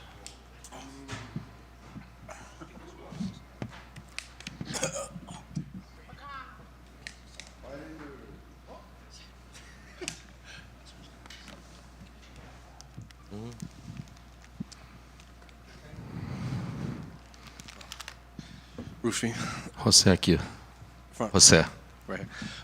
Obviously, after your last performance, I think a lot of fans and media expected big names, big things for you in your next fight. I know you wanted Benoit next, but you got Bobby King Green or whatever he's calling himself.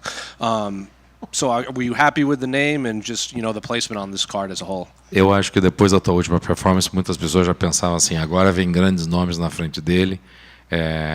Todo mundo já estava esperando nisso. Então, você chamou o Benoit Saint-Denis. Mas acabaram vindo com Bobby Green, King Green, seja lá como ele está chamando ele. Só estou dizendo pra ele. Como é que você se sente isso? Como é que ficou quando você recebeu esse nome para lutar? Cara, primeiro eu estou muito feliz aí com a oportunidade que o UFC está me dando. Dana White, Hunter, Sean Shelby, muito obrigado. Pô, é uma luta que eu queria, falava com a minha equipe desde a minha estreia. Eu falei, na minha segunda luta já vou pedir o Green. Não veio na segunda, mas veio na terceira. Eu estou muito feliz por isso. O foco aí agora é fazer essa missão que o UFC me entregou e depois vamos ver aí os próximos passos. I'm very happy with the fight, very happy with the opportunity and being here. I do have to thank the UFC, Dana, Sean Shelby, Hunter Campbell, Wood for everything. Listen, this is a fight that I actually had called out before. I've told people, I told the team, I won him for my second fight. And hey, didn't come in the second, it's coming to the third. So let's get the job done. I'm very ready for it and very happy about the opportunity. Do you feel like the UFC machine is not just behind you, but your whole team? Because when Dana was in Seattle for John Silva's last win, he said the matchmakers really like him and they really like Carlos Prates, and Kyle Borralho is obviously close to a title shot and another fight for you on a big pay-per-view. So do you feel the UFC is not just behind you, but just your whole team altogether? Você acha que a máquina do UFC está por trás, assim, apoiando a Fight Nerds? Porque o Dana, quando estava em Seattle, depois da luta, o Dana na coletiva olhou pro lado e falou assim, não, aquele ali gosta muito dele, falando dos matchmakers, falando do Jean. Você sabe que todo mundo gosta do Carlos Prates, está dando um monte de lutão para ele também.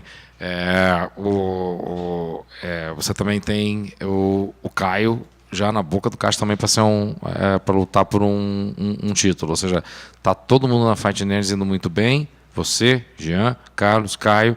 Você acha que o UFC abraçou essa causa e falou assim, agora dá, e você agora, num belo de um card como esse, você acha que o UFC tá realmente apoiando vocês? Cara, eu acredito muito na entrega, né? Eu acho que nós entregamos bastante, nós damos nosso melhor, nós trabalhamos muito e, eu acredito que o UFC está olhando isso com bons olhos. Inclusive, nós estamos trazendo aí a Fight Night para os Estados Unidos agora. São 3 academias que vão aparecer por aqui, vamos estar aqui, chegamos agora nos Estados Unidos e pode ter certeza que desses nomes aí virão muitos outros. Tem muita coisa no forno aí que está saindo. I think it's about giving it all out. We all give our best, and I think there's a lot of we put a lot into it. I think they see it. I see the effort that we put into this. And believe me, there's some good news coming up. I think they see this. There's going to be Fighting Nerds USA, pretty much. There are going to be 3 gyms that you're going to see the Fighting Nerds here in America. And I think there's a lot of good things cooking and coming out of the oven.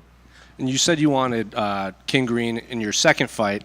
I'm curious when you first became a fan or you first saw him fight, because you were 11 when he made his pro debut. So basically half your life he's been a professional fighter. So I'm curious, when did he actually get on your radar as a possible opponent? Você falou que você queria o King Green na tua segunda luta. Eu fiquei curioso para saber quando que você começou a acompanhar ele, porque você tinha 11 anos de idade quando ele fez a estreia dele. Então ele tem sido um lutador profissional metade da tua vida. Em que momento que ele entrou no radar, assim? Você falou assim, eu quero lutar com esse cara. Quando eu entrei no UFC, eu já comecei a mirar ali qual que seria o melhor caminho para me chegar no título do UFC, que é o cinturão, que é o meu objetivo.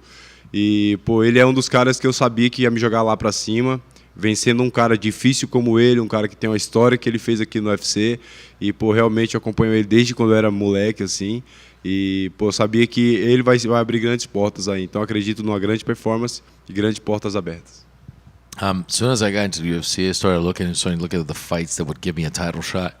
And I thought, it's a guy that he's got the experience. I figured a win against him could propel me. up into new heights. And I think it's a fight that opens doors. And fighting him and beating him is a fight that just gets into another level. So that's why I see it. There's just a couple of questions unrelated to your fight. First being because I think Fabiano would like it. You posted a video on your Instagram. It was a lot of your dodges and punches where you were looking away, and then it was a montage with Ronaldinho. I'm curious, did someone give you that comparison, or have you been modeling your game off of him? Vou falar um pouco, como saiu do mundo da luta um pouquinho e falar de coisas diferentes. Você fez uma montagem no teu Instagram que você tá se desviando de golpe e você fez a montagem junto com o Ronaldinho, basicamente, é isso? Você se espelha, você acha que é uma coisa que você que dá para dizer que tem uma inspiraçãozinha ali, esse movimento de outras coisas? Sim, cara, por incrível que pareça, sim. Na verdade, não fui eu que fiz, foi os fãs que fizeram. Eu gostei da ideia e compartilhei, mas o movimento ali é semelhante do Ronaldinho. O futebol ele me inspira muito, principalmente o Neymar. O Neymar é um cara que sempre me inspirou. Inclusive, eu tenho golpes que eu dei o nome de golpe do Neymar ali, né? Inclusive, eu já fiz no UFC. Então, o UFC, o Neymar e os jogadores de futebol, a velocidade como eles têm que tomar decisão, isso me inspira muito também na hora da luta. For sure, actually, this serves as inspiration. I didn't do that. Actually, fans did it. I liked it so much. I reposted it. I take a lot from soccer. Like, I take a lot of inspiration, the moves, the way that they have to do stuff. Like I do, I mean, Neymar has been a source of inspiration for me. I even have like a particular move that I say, that's my Neymar move, because I've done it in the UFC too. I think that the way that they move, the way that they have to, dodge things, that the way that they have to make fast decisions, I think it inspires me. So I see a lot in soccer, and it brings back. Then just last one for me. I don't know if this is true, so I figure I'd ask you directly. I heard your last name isn't really Ruffy, and is it true that you got that from a popular anime? Só para avisar, fã de anime inverterado. Ele não sabe se é verdade, mas ele ouviu falar que teu sobrenome não é Ruffy e que veio de um anime popular do Japão. Você poderia explicar para as pessoas de onde vem Ruffy? One Piece, cheguei na Grand Line. Kaizukone, Royonaru, você o rei dos piratas. Com certeza, eu amo One Piece. Tudo começou daí, né? É uma história muito legal. Na minha estreia, meu irmão que trocou meu nome. E, o público gostou muito do nome. Foi a loucura depois do nocaute. E aí pegou e, a galera gosta também, né? É um nome curto, forte e pegou. Todo mundo gostou. It's from One Piece. I'm the king of the pirates, for those of you who don't know. Actually, I've been an anime fan forever. It is not my last name. My brother actually gave that moniker to me for my first fight. He just put it out there, I think people went crazy because of what happened in the fight. So just people went nuts with the name. I think it's a strong name. It's a short name. It is very direct, and people love it. So I took it. Well, who's your favorite character? And we don't have to talk about it all right now. Se ele vai se empolgar se você começar a falar, então só rapidinho, a gente fala depois. Qual que é o teu personagem favorito? Monkey D. Ruffy. You got that? Okay, he got that. Mauricio, right here. Just a quick one from the Fighting Nerds are carrying great momentum right now. I wanted to ask, how does it feel to see this success come together? You guys as a whole are establishing a culture amongst fight fans, and we see people wearing the glasses, the merchandise at the arena. So how's it like seeing all that, and do you guys ever envision it grow so fast? Fighting Nerds virou uma cultura, tá na boca do povo. Como é que você ver o sucesso da equipe, seus companheiros, tudo dando certo? Você vai numa arena, a galera o pessoal quer falar com vocês, o pessoal se interessa, o pessoal está curtindo, todo mundo querendo óculos, vestindo. Como é que é fazer parte disso e ver isso acontecer ao vivo e a cores com todo mundo? Essa vida com Jesus é boa demais, só coisa boa acontecendo. Eu sou muito feliz por isso, muito grato por fazer parte disso. Tô numa... como eu falei já para alguns amigos, que se a Fight Nerd parasse hoje, a história que nós construímos aqui vai ser lembrada para sempre aqui. Então, estou muito feliz de tudo isso. Eu tenho certeza que estamos no começo de coisas muito maiores que virão. E é uma honra para mim estar no meio desse grupo aí de de atletas tão dedicados, que ama fazer o que faz e que se entrega muito. You know, this life with Jesus has been really good to me. Like, I've so many good things that have happened in my life. I can only be, you know, just very grateful for it. It's so cool to be a part of it, and I told a lot of my friends that if for some reason Fighting Nerds went away today, the story they were already building in the UFC, no one would have forgotten it. It's so cool to be a part of it, to see it. This is a group of people that just work so hard, dedicate themselves, their focus is, it's amazing to be a part of it, and believe me, you see that's why things are happening the way they're happening. And you mentioned there that you take a lot from the soccer, football community. So as a Brazilian, do you see your fighting style reminiscent to the Joga Bonito? Você falou que você tem uma inspiração no futebol, que você usa movimentos, você mencionou o Neymar, que você vê coisas que os jogadores fazem que são importantes também no mundo da luta. Você diria que teu estilo de luta é uma versão da luta de Joga Bonito? Cara, acredito que sim. Eu fiz uma mistura ali. Muitas pessoas à minha volta falaram que não ia dar muito certo. E, pô, tem dado muito certo. E, pô, o futebol, junto com o anime, junto com uma mistura de coisas assim que eu assisto e que eu vejo, eu faço uma combinação ali e crio o estilo Ruffy. O estilo Ruffy não é Muay Thai, não é um boxe, né? O estilo que eu criei ali com muita dedicação, sentei, peguei o caderno, anotei, escrevi e criei aí esse estilo Ruffy. For sure, like there are so many things that I tried to bring into this game, and there are a lot of people as far as soccer and trying to bring the style that said that it wasn't going to work. It wasn't going to work out. This is not gonna cut it. But as you see, it is happening.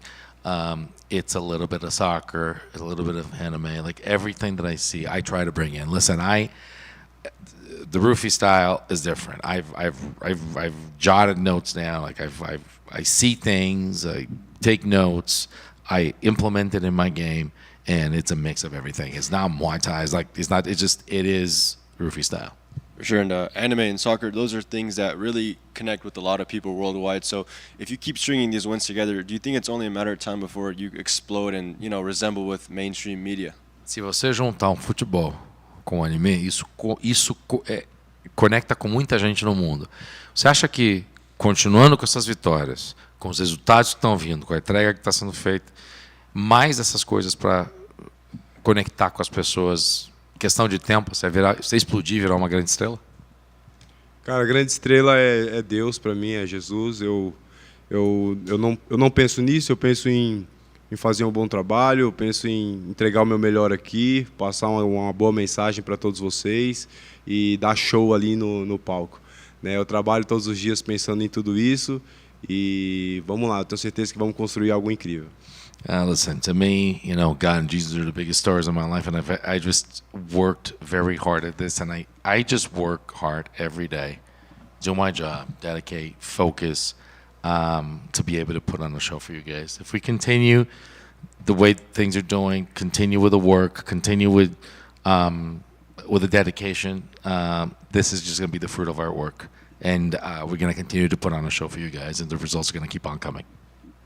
Mauricio over here. Mauricio, I asked your teammate John, and I'd like to ask you, this is such a special moment with all of the fighting nerds being undefeated in the UFC. When you go back to the gym and talk with your teammates, what are those conversations like as you reflect on your success? Perguntei pro Jean, vou perguntar para você também. Um momento tão especial da Fighting Nerds. Uma galera, muitos de vocês estão invictos. Como é que é a conversa quando volta para Fight Nerds, quando volta para academia, depois de vitórias como essas, em que vocês continuam invictos e sempre crescendo e elevando o nome da academia? Como é que voltar? Como é que é o papo em casa quando vocês voltam e estão vocês lá?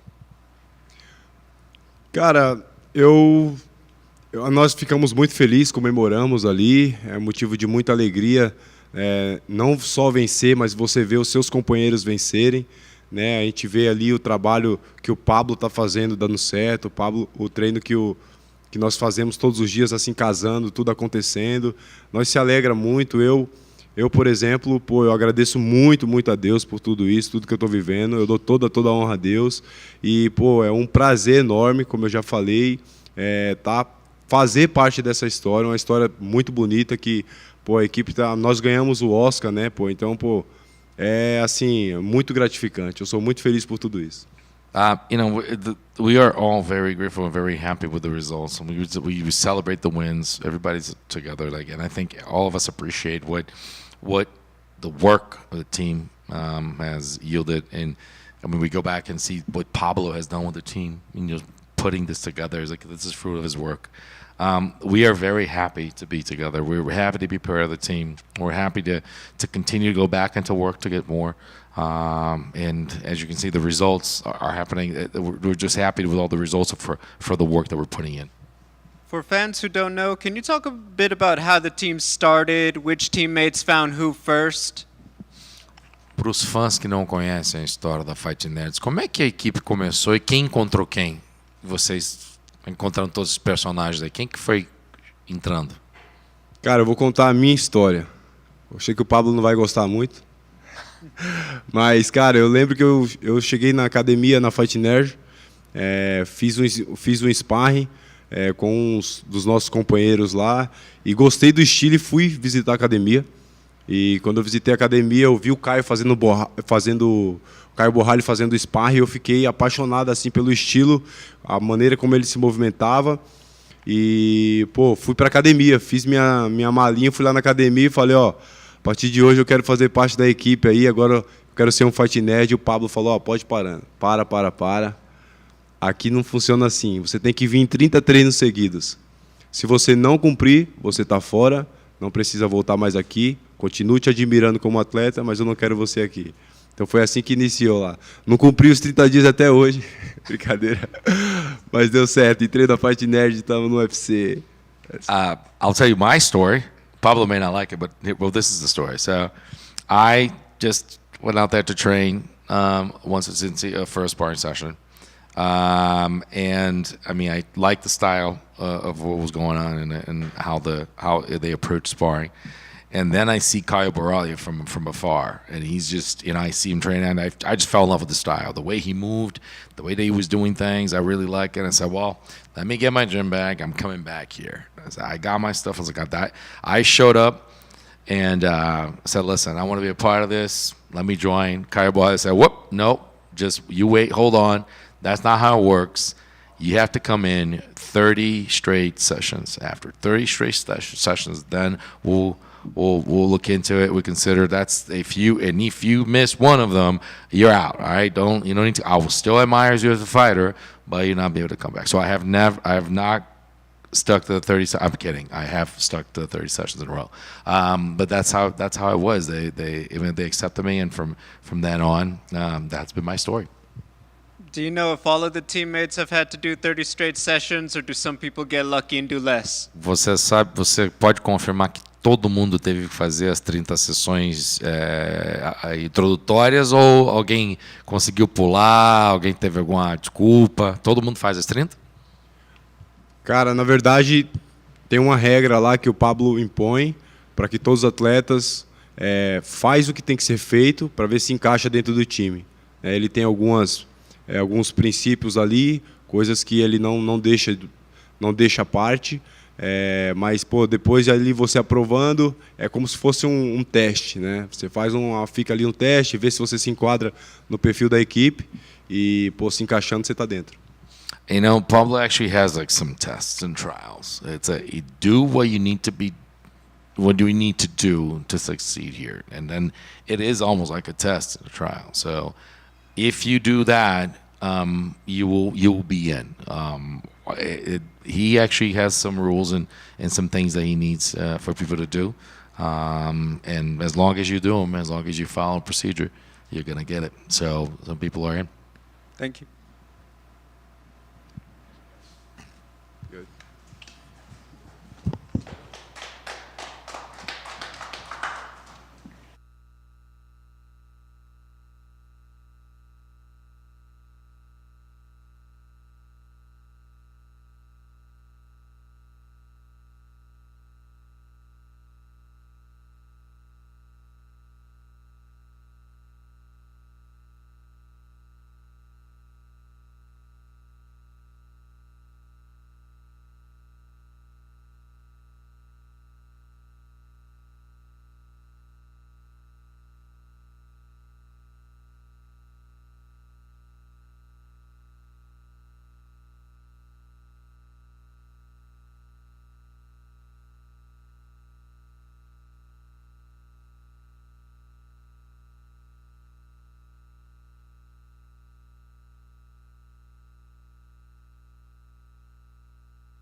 Well, Justin, a bit of a chaotic lead up to this one, but was there ever a doubt in your mind that you were fighting on this card based on the opponent? I think there was a small amount of time that I was a little bit doubtful that we would figure something out. But in my mind, I was still fighting. I had to stay in that mindset that, I was still going to war. March 8th. I really relied on my coach and my manager to figure it out. I told them, take the lead and don't even involve me in the conversation. Obviously, fighting a guy on short notice and switching up your camp is a risk. You're coming off the back of the loss to Max. It's even a bigger risk for you, right? You want to hit the ground running. Did any part of that play into your mind about, maybe it would be better if I just stuck to the original opponent, we rebook it rather than just force this one through? No, I think if I started to worry about the risks, then I would just retire. This is a very risky sport, and I love the intensity that it brings, and I've been yearning to get back in there and feel that. Yeah, there's been some comments you made recently that have caught a lot of attention about maybe sort of going back, not complete the whole way, but a little bit back towards the World Series of fighting style you used to have. Yeah, I just think the aggressive mentality. I think I just watched the Max fight today for the first time, and I think I fought really well. It's just he was so great that fought really well that night, and but. Even if I go back to that guy, I'm still a much more refined athlete, in my skills. And I think with that aggressive style and, my skills being, much more refined and much more accurate, that's a dangerous combination. What makes you rewatch it today? I just figured it was about time. Nice. Respect. Have you rewatched the first fight with Fiziev yet? Yeah, I watched it the day that we decided we were going to fight him. What were your takeaways from that, and what differences do you think you may have to make it a bit of an easier job out for you that night? Yeah, I think I wasn't looking at the fight for information. I was just more putting myself in that mindset and that arena, and I think if I try to rely on things from that fight, then if things go 100%, 180 the other way, it would be detrimental. I think, my skills are ready. I think my preparation was fantastic. My cardio is definitely, I'm ready to push the pace. And, I think I still have to be careful with this guy. He's so powerful. He's a world-class athlete, world-class Muay Thai striker. He throws a lot of kicks. And, I think I found success punching off of his kicks. And I think that will be, something that I can use for the next fight. So I wanted to go back to the rewatching the Max one today. Obviously, the ending the way that it was, I could imagine some guys would think on their fight week, I don't want to see that and put that in my mind. What is it about you that makes you think? Well, to be fair, I did stop it with 10 seconds left. Okay. I've seen that part plenty of times. All right, and then what does a win here do for you? Obviously, I know you've taken this fight, you've done the UFC a favor by staying on the card. Can we get a title fight based off this? I mean, as an athlete competing here, I have to think that. I hope that, but I have no idea. I have to go in there, I have to win. That's first and foremost, and I'm always exciting, the most consistent guy that's ever stepped in there. So, I think the way that I win and how my fights usually go, then I'll definitely be a consideration for them. Best of luck. You've entered fights, rematches coming off where you won the first one, the Luis Palomino, you won both of them. You rematched Dustin, you were trying to erase that first fight. Now you're doing this again with Fiziev. You want to prove that you were a better man the whole time. So is there a different approach to a rematch coming off a win the first time and a loss the first time?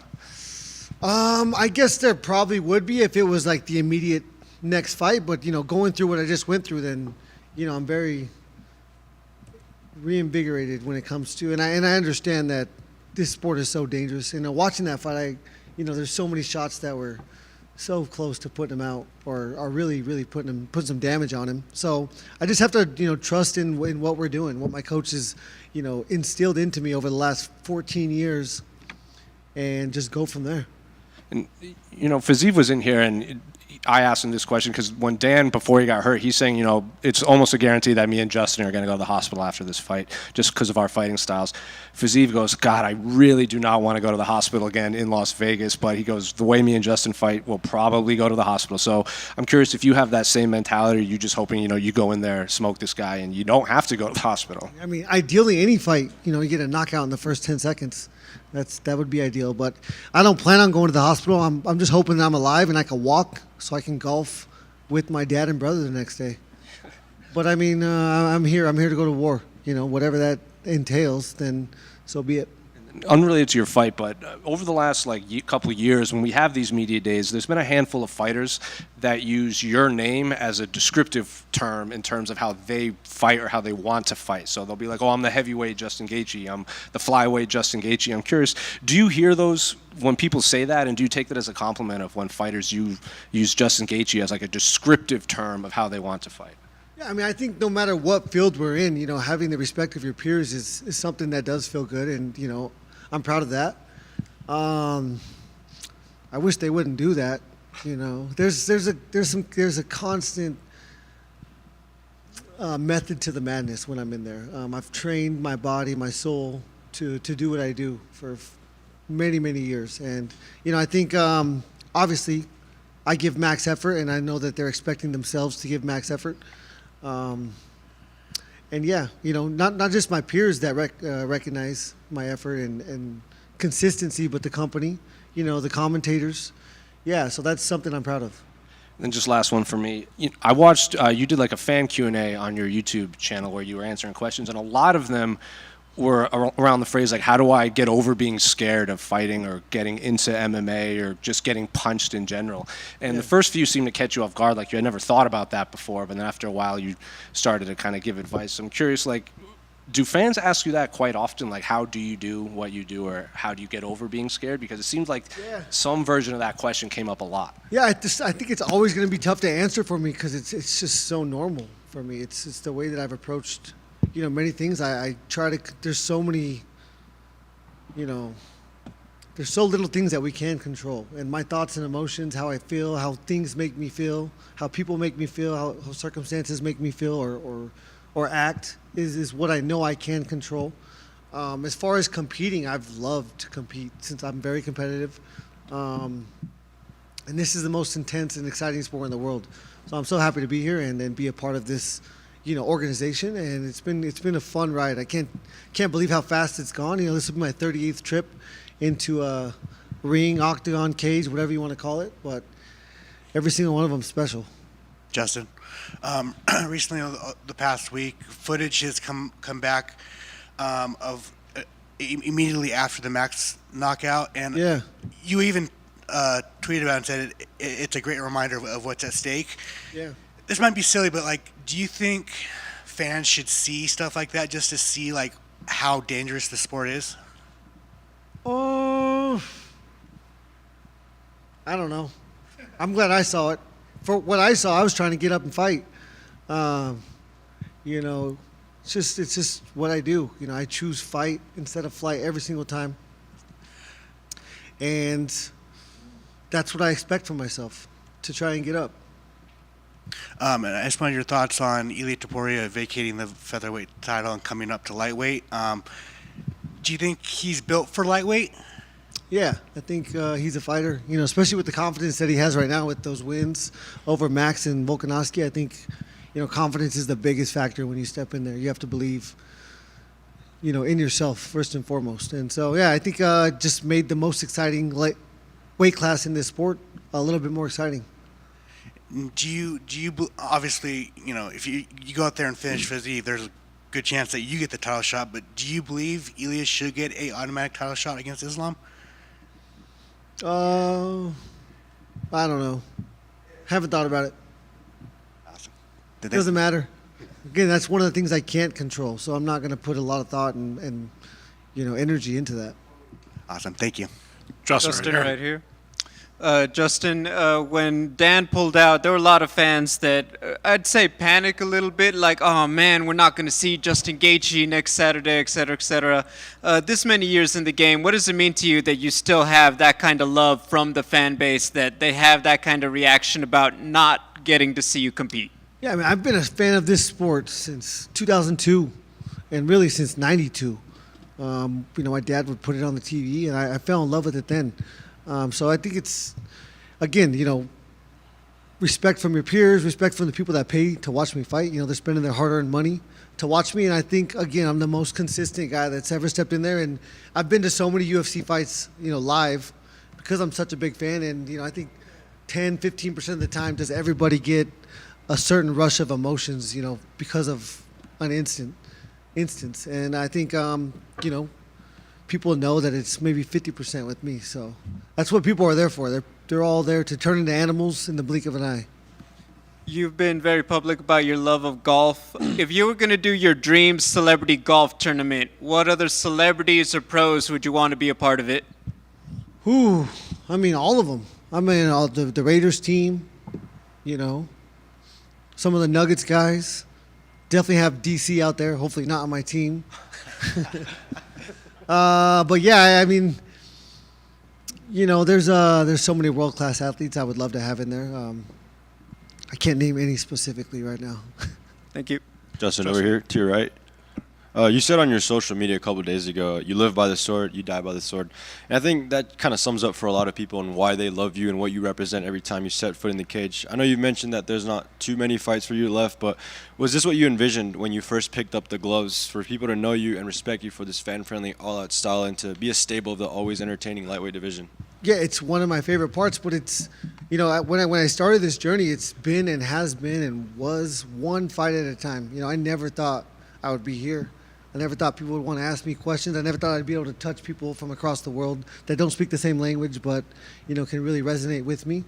So that's special for me. I mean, I think, you know, human services is what I went to college for. I was going to do some type of social work. I'm not exactly what, but a lot of being in that profession is inspiring people to be better and do better. And so, again, the live by the sword, die by the sword, that's been my mindset, you know, in everything, in all walks of life, not just competing, but in treating people, you know, how they should be treated and respecting people. I think if you want to change the world, you have to cause ripples in your immediate circle. You know, we all try to reach and do too much, and don't focus on our immediate circle. I think, you know, you're a good neighbor, and I just, you know, want to. It's crazy that through violence I can inspire people and touch people, but it's a sport. Yeah, and I know undisputed status is something that's always a goal for everybody, but are there any other things that you want to check off your list as a mixed martial artist? No, I mean, I've already set the record for bonuses. I had 9 in my first 7 fights. I think that'll never be touched. I'm pretty proud of that one. As far as the rest would be to try to show people, you know, I think if I was if I win this fight and beat Makhachev, I think that would just be, you know, the icing on the cake for the legacy that I'm trying to create here. And I think that would be such an amazing story. And so that's what I'm trying to do. For sure. And last one for me. Was it hard to save that time to watch back the Max fight all the way until now? No, I mean, I'm actually glad. I thought I fought like shit, and turns out I didn't, you know. I fought pretty damn good. It's just so crazy. It's a game of less than inches, less than seconds. I mean, there's so many instances in that fight where could have gone either way. You know, he was so fast, very fast. I think my 4th round was my best round. That's when I fought a more aggressive style, and that's when I dropped him, and I think I won that round, you know, clearly. First round was crazy close. I think, you know, with my leg kicks, I was winning until, you know, the last 1 second. It's crazy. He smoked me last 1 second of the first round, last 1 second of the last round. It's a crazy sport. Right here, Justin. Last 2 main events of the year ended in controversy with some eye pokes. In your last fight with Rafael, you did poke him in the 2nd round. He said that that kind of factored into his performance for the rest of the fight. He wasn't able to see. That's not really my question. I guess, how big of a problem do you think the eye poking is in this sport? And obviously it's not up to the UFC, it's up to the commissions, but do you have a solution? Do you think a point should be taken regardless of intent? No.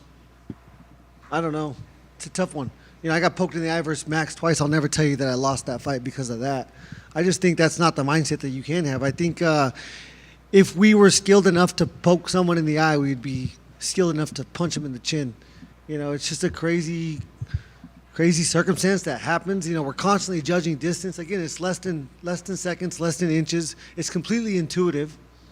And so naturally to defend yourself, you know, try to get your hands up. And that's mostly what's happening, is just sometimes it goes in their eye socket. The UFC introduced some gloves that were supposed to maybe reduce the eye pokes. They went back to the old gloves. I'm not sure how often you got to train in them. Did you feel like those were maybe better to prevent eye pokes, or were you not a fan of them as well? Yeah, I don't even know. I fought in them once, never trained in them. I've never trained in 4-ounce gloves. You know, we have 7-ounce Onyx gloves that I train in. sparring, hit pads in. But I think there's an answer. I just, you would have to put it on paper and have a lot of smart people sit around the table and, run through the pros and cons of different things. I don't think it was the eye pokes why they changed it. I think maybe enough people weren't getting knocked out or something, because I don't know what the case was. I'm not sure what made the decision to go back. I don't think either one of them prevent. We fight in open finger gloves. Like, there's no preventing eye pokes in here. At the end of the day, I think it's blatant fouls. Like hitting people, a lot of the Michael Chandler shit. Pretty much everything he does, immediate point taken away. Smoking people in the back of the head. There's things that you can do on purpose, and then there's eye pokes. Like I said, it's almost impossible to purposely poke someone in the eye. That's a very small target, and we're trying to hit each other in the head, and a lot of the times that's hard to do. So, thank you. Good luck. Hello, sir. Rafa was here, and he said that yesterday you met in Apex, and he thanked you because he doesn't understand why did you take this fight. So, first of all, what was your conversation about, and did you have any doubts to fight him? I love fighting. I got my ass knocked out last fight, and I'm dying to get back in there and get that back. At the end of the day, all these guys are very, very dangerous. And we went through our options. I, wanted Sarukian or Oliveira, but if I was them, I would never take the fight, and I do not blame them for that. Moicano piped up and then did not take the fight. That was my best option. And then it was just not fight. And I've been working so hard that that really wasn't an option for me. He just said thank you. I'm grateful for him too. He was halfway across, or probably more than halfway across the world, however big the world is. But and he took the fight. He came over here. So I applaud him for that. And I love to perform, and I'm ready to perform. So I wasn't, I was trying to make it happen. Speaking about your last fight, I asked Rafa if your fight at Saturday night will go to the final seconds. Will he point his finger to the center of octagon and try to fight with you like Max did? If there will be such a situation, would you accept this challenge from him? If you've ever seen me fight, you'll know I will accept that challenge every single time. When he pointed to the ground, I said yes and ran to the middle. So absolutely. And the last one from me, Rafa says that he was quite surprised because in betting companies he's going as a favorite. It's not something I can control. It's crazy. I'm 6-3 as an underdog, so I love being the underdog. He said the same. It suits me better. I love when people count me out. Being a competitor, every single one of us that get to this level is probably a petty motherfucker in a way, because you don't come here, you don't push through the things that we push through, if you don't take things personal. Everything's personal. It sucks for the commentators because they kind of have to pick a side, but no matter, it's either you're on my team or I'm trying to kill you. And not literally, but, I'm trying to beat you. Whether that's your family, I'm not, you're not on my team, then I don't care about you in these instances and in these moments. Thank you. Justin in the back, way back here. You were quoted this week as saying that you felt like you've been fighting too safe. And that's a word that most people would not attach to your name and your fighting style. So it speaks a little bit to your mindset as a fighter and a competitor. What do you do to get your mind ready, and how's that evolved for you over the course of your career? My mind is always ready to do what I love. I love going, Tuesday and Friday are sparring days, favorite days of the week. The intensity that this brings. But I don't have to do anything. I have to understand that the danger is there. I think once you understand the danger is there and it's real, then I think my body specifically goes to a very special place. I don't get to retain any information from these fights because it's completely intuitive and instinctive, and I've trained my body and my mind to go and do what I need to do in those situations.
Test your mic. Test him. Go birds. Go birds. Good.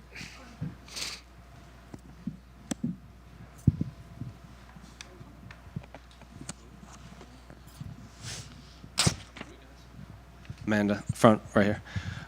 Obviously, you're coming. It's been a bit since we last saw you, so I guess just how's life and how's camp been in preparation for Yasmin this week? Já faz um tempo que a gente viu você. Como é que foi então esse tempo? Como é que foi o camp e como é que foi a preparação para enfrentar Yasmin? O camp foi maravilhoso, foi incrível, 100% de aproveitamento e tô me sentindo muito bem mentalmente, fisicamente e receber essa oportunidade de estar lutando com a Yasmin foi incrível. A gente já estava esperando que fosse ela, né? A gente foi eliminando aí as outras lutadoras, estavam com luta marcada, mas aí a gente se preparou para ela e está 100%. Having the time was wonderful. You know, camp was great. Actually, the entire. I mean, there was. I'm going to say it was. He had a 100% hit ratio on the time spent, and we optimized it really well. As for the fight, we really prepared well because we already knew that this fight was going to happen. We kind of by process of elimination, you're looking at all the girls that were there. So we knew that this opportunity was coming, so it was a great opportunity to fight her. I saw on your Instagram after your last performance or loss, you said, I lost to myself. So I'm curious, did you choose to take all of this time off? Did you ask the UFC for maybe some time to just mentally recuperate and just figure some other stuff out? Eu vi no teu Insta que você falou assim, eu pedi para mim mesma. Ou seja, isso traz uma pergunta. Você tomou esse tempo por conta própria? Você que tomou esse tempo para você? Você que decidiu ficar nesse hiato por um tempo? E isso que ajudou você a preparar e agora por isso está se sentindo bem? Eu quis me preparar mais psicologicamente e quando eu falei aquilo realmente porque eu estava muito preparada para aquela luta e para mim foi muito frustrante ter perdido. E aí eu fiquei um tempo reclusa, me cuidando. Yeah, I said that because I really had prepared well for that fight, so I felt like that was a slip, and I really wanted to work on the mistakes. I wanted to take some time off for myself as well. I was, in a little cocoon for a second there, and then to prepare better for this fight and actually to be ready for this one.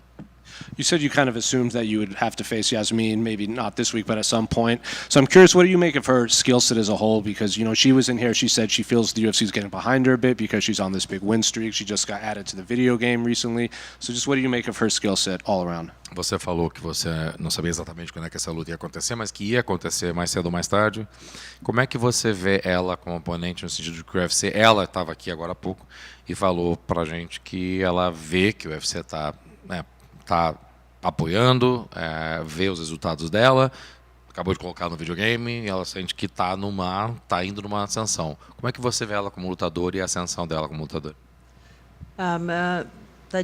Yasmin tá vindo de vitória aí, né? Tá bem na categoria, mas ela vai ter que me enfrentar ela quer meu lugar e eu não vou dar de jeito nenhum. E é bom pra gente, não só pra ela, como pra nós, mulheres, de estar aí no topo da categoria e se enfrentando, isso vai ser inevitável. Já estou acostumada a lutar com brasileira, mas agora, infelizmente, ela vai ter que passar por mim. I know she's coming off a win. You see he's an up-and-comer.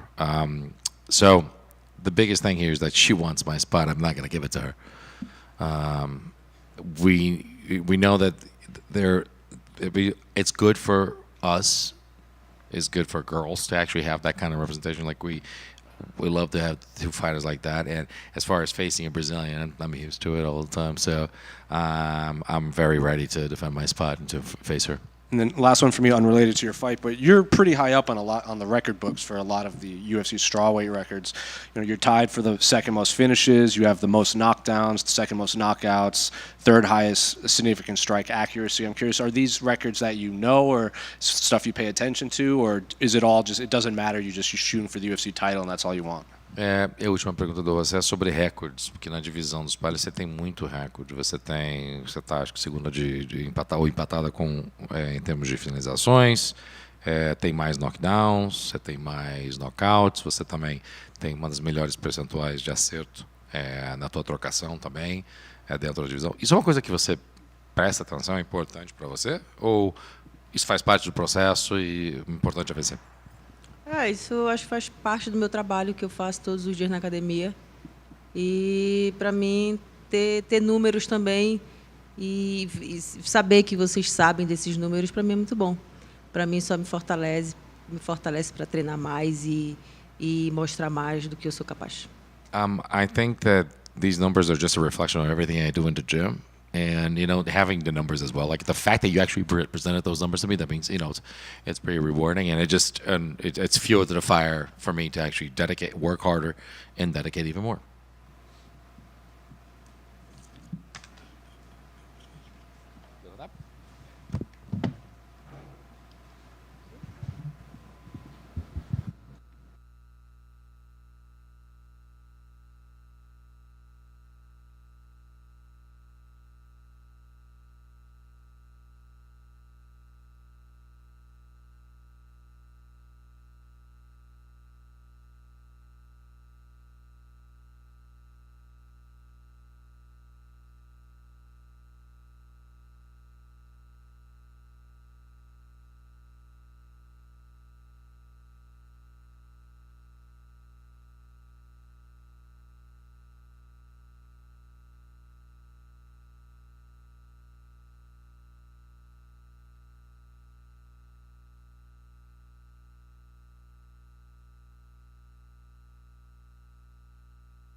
All right, good afternoon, everybody. To wrap up today, we're here to recognize a couple of our perfect test history recipients. First one today, Kamaru Usman, who's really in rarefied air. He is one of only 3 UFC athletes to receive his 75-time perfect test history. The other 2 being Amanda Nunes and your podcast partner, Henry Cejudo. But Henry's count actually included some of his USADA days, so you've got that over him. Make sure that you tell him that. We're really excited. Before I get to Kamaru here, we're really excited because the UFC just recently renewed our partnership with Thorne Nutrition, who's our official dietary supplement partner. And that renewal also includes a program where they are sponsoring our recognition program called Clean Fighters by Thorne. And Kamaru being the first one under that program. We're actually going to put some branding on some of the jackets. It's not by coincidence that the UFC's partnership with Thorne related to less contaminated supplement cases. All of our athletes have free supplements from the Performance Institute from Thorne if they wish to choose them. Kamaru is one of those athletes that does that, and it is no coincidence that we've seen the rate of these contaminated supplement cases, which are a real problem in the supplement industry, decrease dramatically because of this partnership. Talking about Kamaru, Kamaru is not only obviously a legend and is in the greatest of all time conversation in the welterweight division, but he's really a true modern UFC athlete. He won the Ultimate Fighter in 2015, entered the UFC right as we were putting our anti-doping program off the ground. So he's known nothing else but the UFC anti-doping program and had that incredible run, credible championship defenses, and still fighting at a championship level, all the while being compliant under our program. And that's special not only in combat sports, MMA, but really in professional sports. So it's our pleasure, Donna Marcolini and I, who work for the UFC anti-doping program, to present Kamaru with his 75-time perfect test history pin, of which he can attach to his 50-time jacket. And Kamaru, we can't express how proud of you we are, and thank you for being a role model and a leader in this space. We really appreciate it. Congratulations.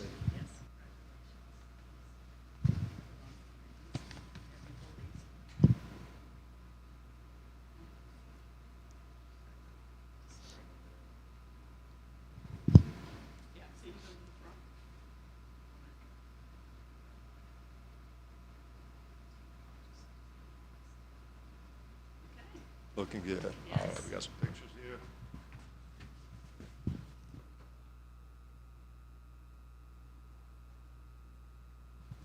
Congratulations very much.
All right, hello again. We're here with our next Perfect Test History recipient, participant on this weekend's card, Alex the Great Morono, receiving his 50-time Perfect Test History UFC Letterman jacket.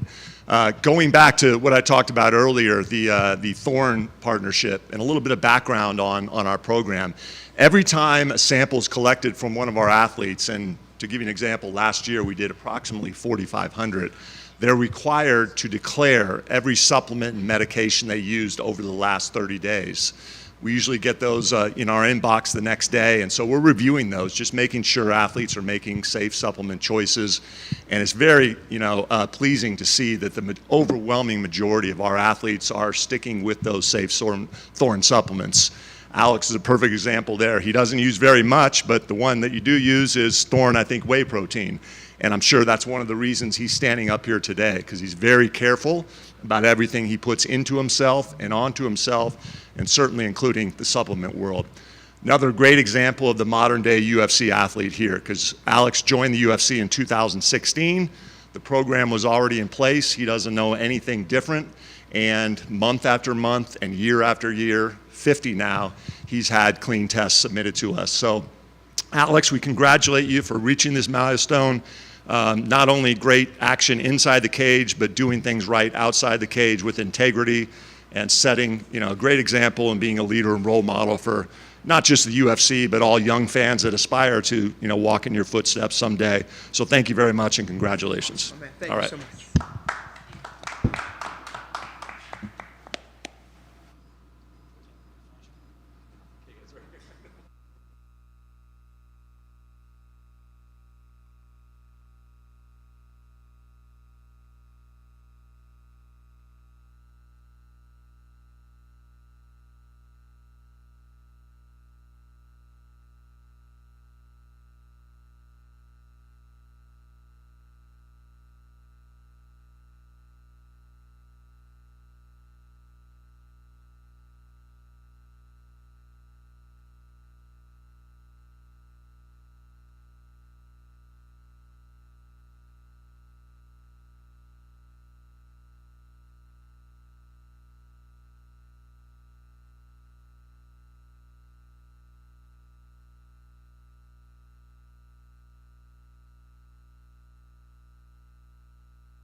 It literally just turned on.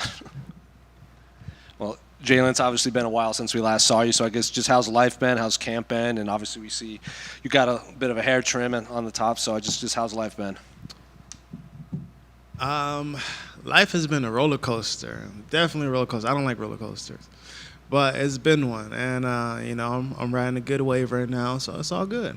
What do you mean by roller coaster? Is that just stuff outside of the fight game?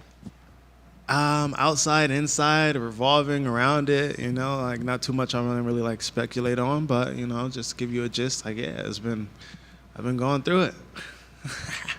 Well, you're back here for Fight Week now, so I guess when they came to you with Ignacio's name, just did you know who he was? Did it matter who you fought? Because he was in here earlier, and he said he always assumed he would fight you because you were both the 6'3" lightweights, and he thought it would actually be earlier in his career that you guys would be matched up. So I guess, what do you make of Ignacio as an opponent? You know, I already knew of him. I watched him. He fought one of my old teammates back in the day, and you know, I just kept my eye on him, and I figured the same thing. Like, we would cross paths eventually if he kept being on the tear that he was on, and he has. So now we're here. Did you know? It seems to be like the UFC's kind of getting behind him because, you know, he fought at Noche, now he's fighting on another pay-per-view main card. Do you feel like this is an opportunity to just kind of remind the UFC matchmakers and just the fans that, like, okay, you have this prospect in front of me, but, like, I'd never went anywhere? Yeah, that's exactly what it is. I feel like that's exactly what was in the minds of the matchmakers when this fight got put together. And, you know, I'm coming off of a layoff. He has all this hype, and I'm right here. And just last one for me, completely unrelated to the fight game, but I went through your Instagram again, and I think you hit, it was like a fakie into a heel or something like that, and you asked fans to name the trick. I'm curious, did you get any good ones, and did you even pay attention to what the names were? The Rick flip. Yeah, fakie big heel flip. Yeah. Jaylen, is the weight cut going to be any easier because the hair's gone? Yeah, it definitely is. Honestly, there was one point where when I was cutting weight for the Bobby fight, I told my coach, I was like, cut my hair. I was like, yo, cut it, just cut it off. Like, and they wouldn't let me. I was like, they put me back in the hot tub. Now it's gone. I'm not worried about the weight. Weight is great. How are you enjoying Florida? Oh, Florida's nice, man. I love it out there. Yeah, I love it. Love the humidity. Love being by the beach. You know, like, Florida's real nice. I love, like, politics are good too. Get to carry without, like, worrying about, like, you know, licenses and all that crazy stuff. So yeah, it's cool. A lot different than California. A lot different than California, but I love California. That was my home, and I will be back there one day. So yeah. You talked with UFC.com about your grappling, that you basically took 11 months to work on your grappling, man. So can you just kind of talk about that and how important that was to you in like the grand scheme of things? Well, I mean, it's kind of really self-explanatory, you know, like, grappling is always something that I need to, like, polish and sharpen up. You know, I'm in a division where everybody is a elite grappler that's been grappling since they were toddlers. Like, I started fighting when I was 18 years old, you know, like, I don't have oh, somebody dropped something. You good? You got it? I per se don't have the grappling accolade that a lot of these guys do, you know, so I have to learn to nullify their game or, you know, just advanced position so I can play my game better, you know. So, you know, we saw what happened in the Moicano fight. I really thought, like, I was, like, well suited to, like, deal with his grappling and his jiu-jitsu, and how heavy he felt on top really blew my mind. And I wasn't as prepared as I needed to be. So, you know, I did take the time off and just work grappling, man. I got in the trenches. I got dirty. I was grappling all day, every day. I was doing a bunch of jiu-jitsu, a bunch of wrestling. Went to Dubai, did some wrestling. I've been working, man. I've been working. So, you know, striking's still sharp. That's always gonna be my bread and butter, my go-to. But, you know, I had to, you know, sharpen something that was dull. And the last time I did that was when I fought Matt Frivola, and then I went on my 5-fight win streak. You know, so that's you know, reincarnation. You know, I'm the Phoenix right now. I'm reborn. So I wanna go in there, get back in the mix, and you know, just showcase how much better I've gotten. Usually you're a lot taller than your opponents, and now you're fighting someone who's just as tall as you. Is that going to play any difference in this fight? Yeah, you know, I like fighting the taller guys, but it's a change. It's a big change, you know, because, like, shorter guys are really explosive. Like, they have to work to get in, so I have to explode to get in. And I feel like, you know, I'm not gonna have to worry about that too much this fight, but I'm gonna have to worry about being in certain positions where he can touch me or where I think he can't touch me. So that's the game right now. But I feel like I'm gonna have to fight a little bit backwards than I usually do. And you know, I'm okay with that. I've been doing it all camp, so I've been working on it, and everything's good. Everything's seaming up. And last one for me. You just said your weight's good, and you've always said that, you know, even though you're a big dude, you're a smaller lightweight. But do you foresee yourself going up to welterweight sooner rather than later? Honestly, I don't. Like, I don't foresee it, but You know, it just depends on the trajectory of my career. Like, I would entertain going up on, like, maybe a short notice one day, maybe, like, a couple years, few years from now. But, like, for now, that's not even in my mind. You know, like, I'll entertain the question, like, and answer it, but not in my mind. Thanks, man. Of course. Jaylen, to your right over here. You're back in Las Vegas, the return of T-Mobile Turner. You seem to fight here a lot. So usually anytime someone fights here on big cards, it frequently means that the promotion likes counting on you. And I know the promotion is probably heavy on his stock, but I feel like they're still heavy on your stock and what you bring to the table for the live experience for a fan. So what's it like from your point of view, being someone who usually gets the nod to be on these fun cards? Man, the UFC's always, like, backed me. They always put me on the big cards, you know, and they always know when my name gets put on any card, like, I'm going to go and perform and put on a fight. And so I may not be the biggest talker. I may not be, like, have the most showmanship, but when I get in that octagon, I'm going to go fight. And they absolutely know that, and they absolutely know that fans love to see me fight. Hey, Jaylen over here. To follow up on that, having made so many trips to fight out here at the T-Mobile, I'd assume you have quite the routine now when you have fight week in Las Vegas. Can you let us into a little bit of what your typical fight week looks like out here? Man, Vegas is dang near my second home, man. Like, I'm gonna have to move out here soon. But this fight week has been different. This fight week my routine has been completely different because my weight was really good, you know, like I got to enjoy more things. I was out hiking in nature a little bit more, you know. It's been fun. It's been fun. I've been gone for almost a year, man. I just came back and I just wanted to soak up every moment of this, you know, being in front of here, talking to you guys. Like, I got to realize, like, I'm about to be 30, you know. I'm not going to do this for too much longer in my life. So I just want to enjoy as much of it as possible and just soak up every single moment because it's going to be gone one day, you know. So glory be to God. I just love it. I just had to fall in love with being here, doing all these things, cutting weight, like everything that sucks about this sport. I had to fall in love with it again. You've had good nights at the T-Mobile. You've had some not go your way. Do you ever even reflect on that as you make that drive to the arena, or is all that just put aside by the time you get to Saturday? Man, you know, I reflect on all of it. I reflect on every single aspect, everything, good, bad, like every experience I've had here. Most of it has been good, you know. There's been a couple hiccups of bad, but, you know, it's all been an experience, man. I'm just trying to just enjoy it all. Thank you. Anything else? That's it. Thank you, guys.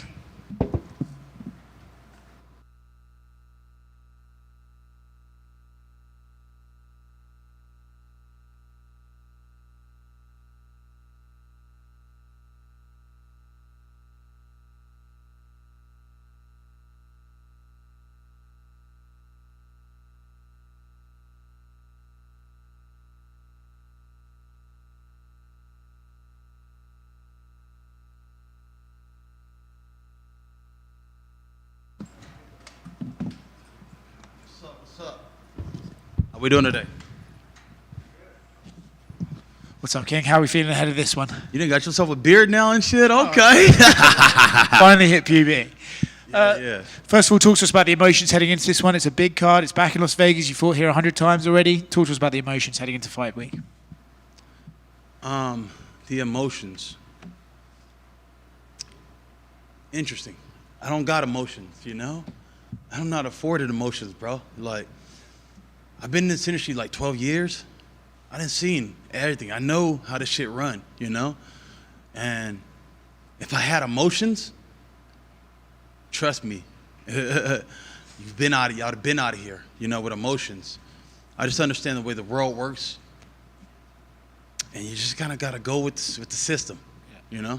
I don't know if that makes any sense. I'm talking in code. And if you know, you know. If you don't, you don't. Well, I feel like if you know about the world, or certainly about the fight world, you know that sometimes you see veterans paired up against these guys that they like to see cooking, and they kind of want to pair them off and see, can the young guy beat the veteran? Do you think maybe that's the case on Saturday night? They got a young guy they're interested in and seeing what he can accomplish? Yeah. They trying to see what he can do, you know? You're kind of getting somewhere around you're getting warm. But we're getting there. I feel like you don't really need any motivation to come and feel like you want to prove something to the world and show people how skilled you are. But when, you know, they had the Paddy fight, same sort of vibe, right? When do you think maybe like, oh, they're kind of trying to build someone off me. Does that make you want to come in here and be like, nope, reminder, I'm still at the top of the game? Yeah. I'm just a contract killer, bro. I'd be at my house, you know, and they'll call me and say, hey, we got a contract for you. You know, go out there and fulfill your obligations. Do what you need to do. And that's all I'm doing, simply.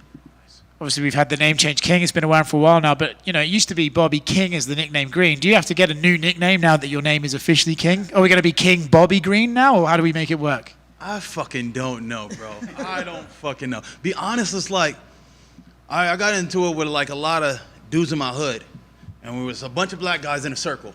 And I go, hey guys, because if you tell a black man he's not a king, he'll look at you crazy. He might even punch you in your face, you know? And we feel like we're naturally kings. And I'm like, I don't agree. I feel like if you're gonna be a king, you gotta have a castle, you know? Where's your castle if you're a king, you know? And so that's like, and they're like, oh, well, I have a house that I'm renting, you know? I'm like, no, that's not yours, you know? And even a mortgage, it's not yours until you own it. I know we got to still pay property taxes and they can still lose it, but blah, blah, blah. My name's on it and it's mine, okay? And so I own it. And so that's what I was explaining to them is like, hey, we're not kings until it takes certain things to be a king. First of all, you need to be good at heart, you know? A real good dude, real solid and truthful and honest. You're willing to help people and take care of a village. I took care of so many people, you know? Helped so many people. And then top of that is having that castle to show the people that I earned this, you know? And so that's the reason I'm changing my name. Is just, I want to do something different. And some people call me Bobby. Some people call me King. I don't give a fuck, bro. It's just like, it's just for shits and giggles. Who cares? I don't care.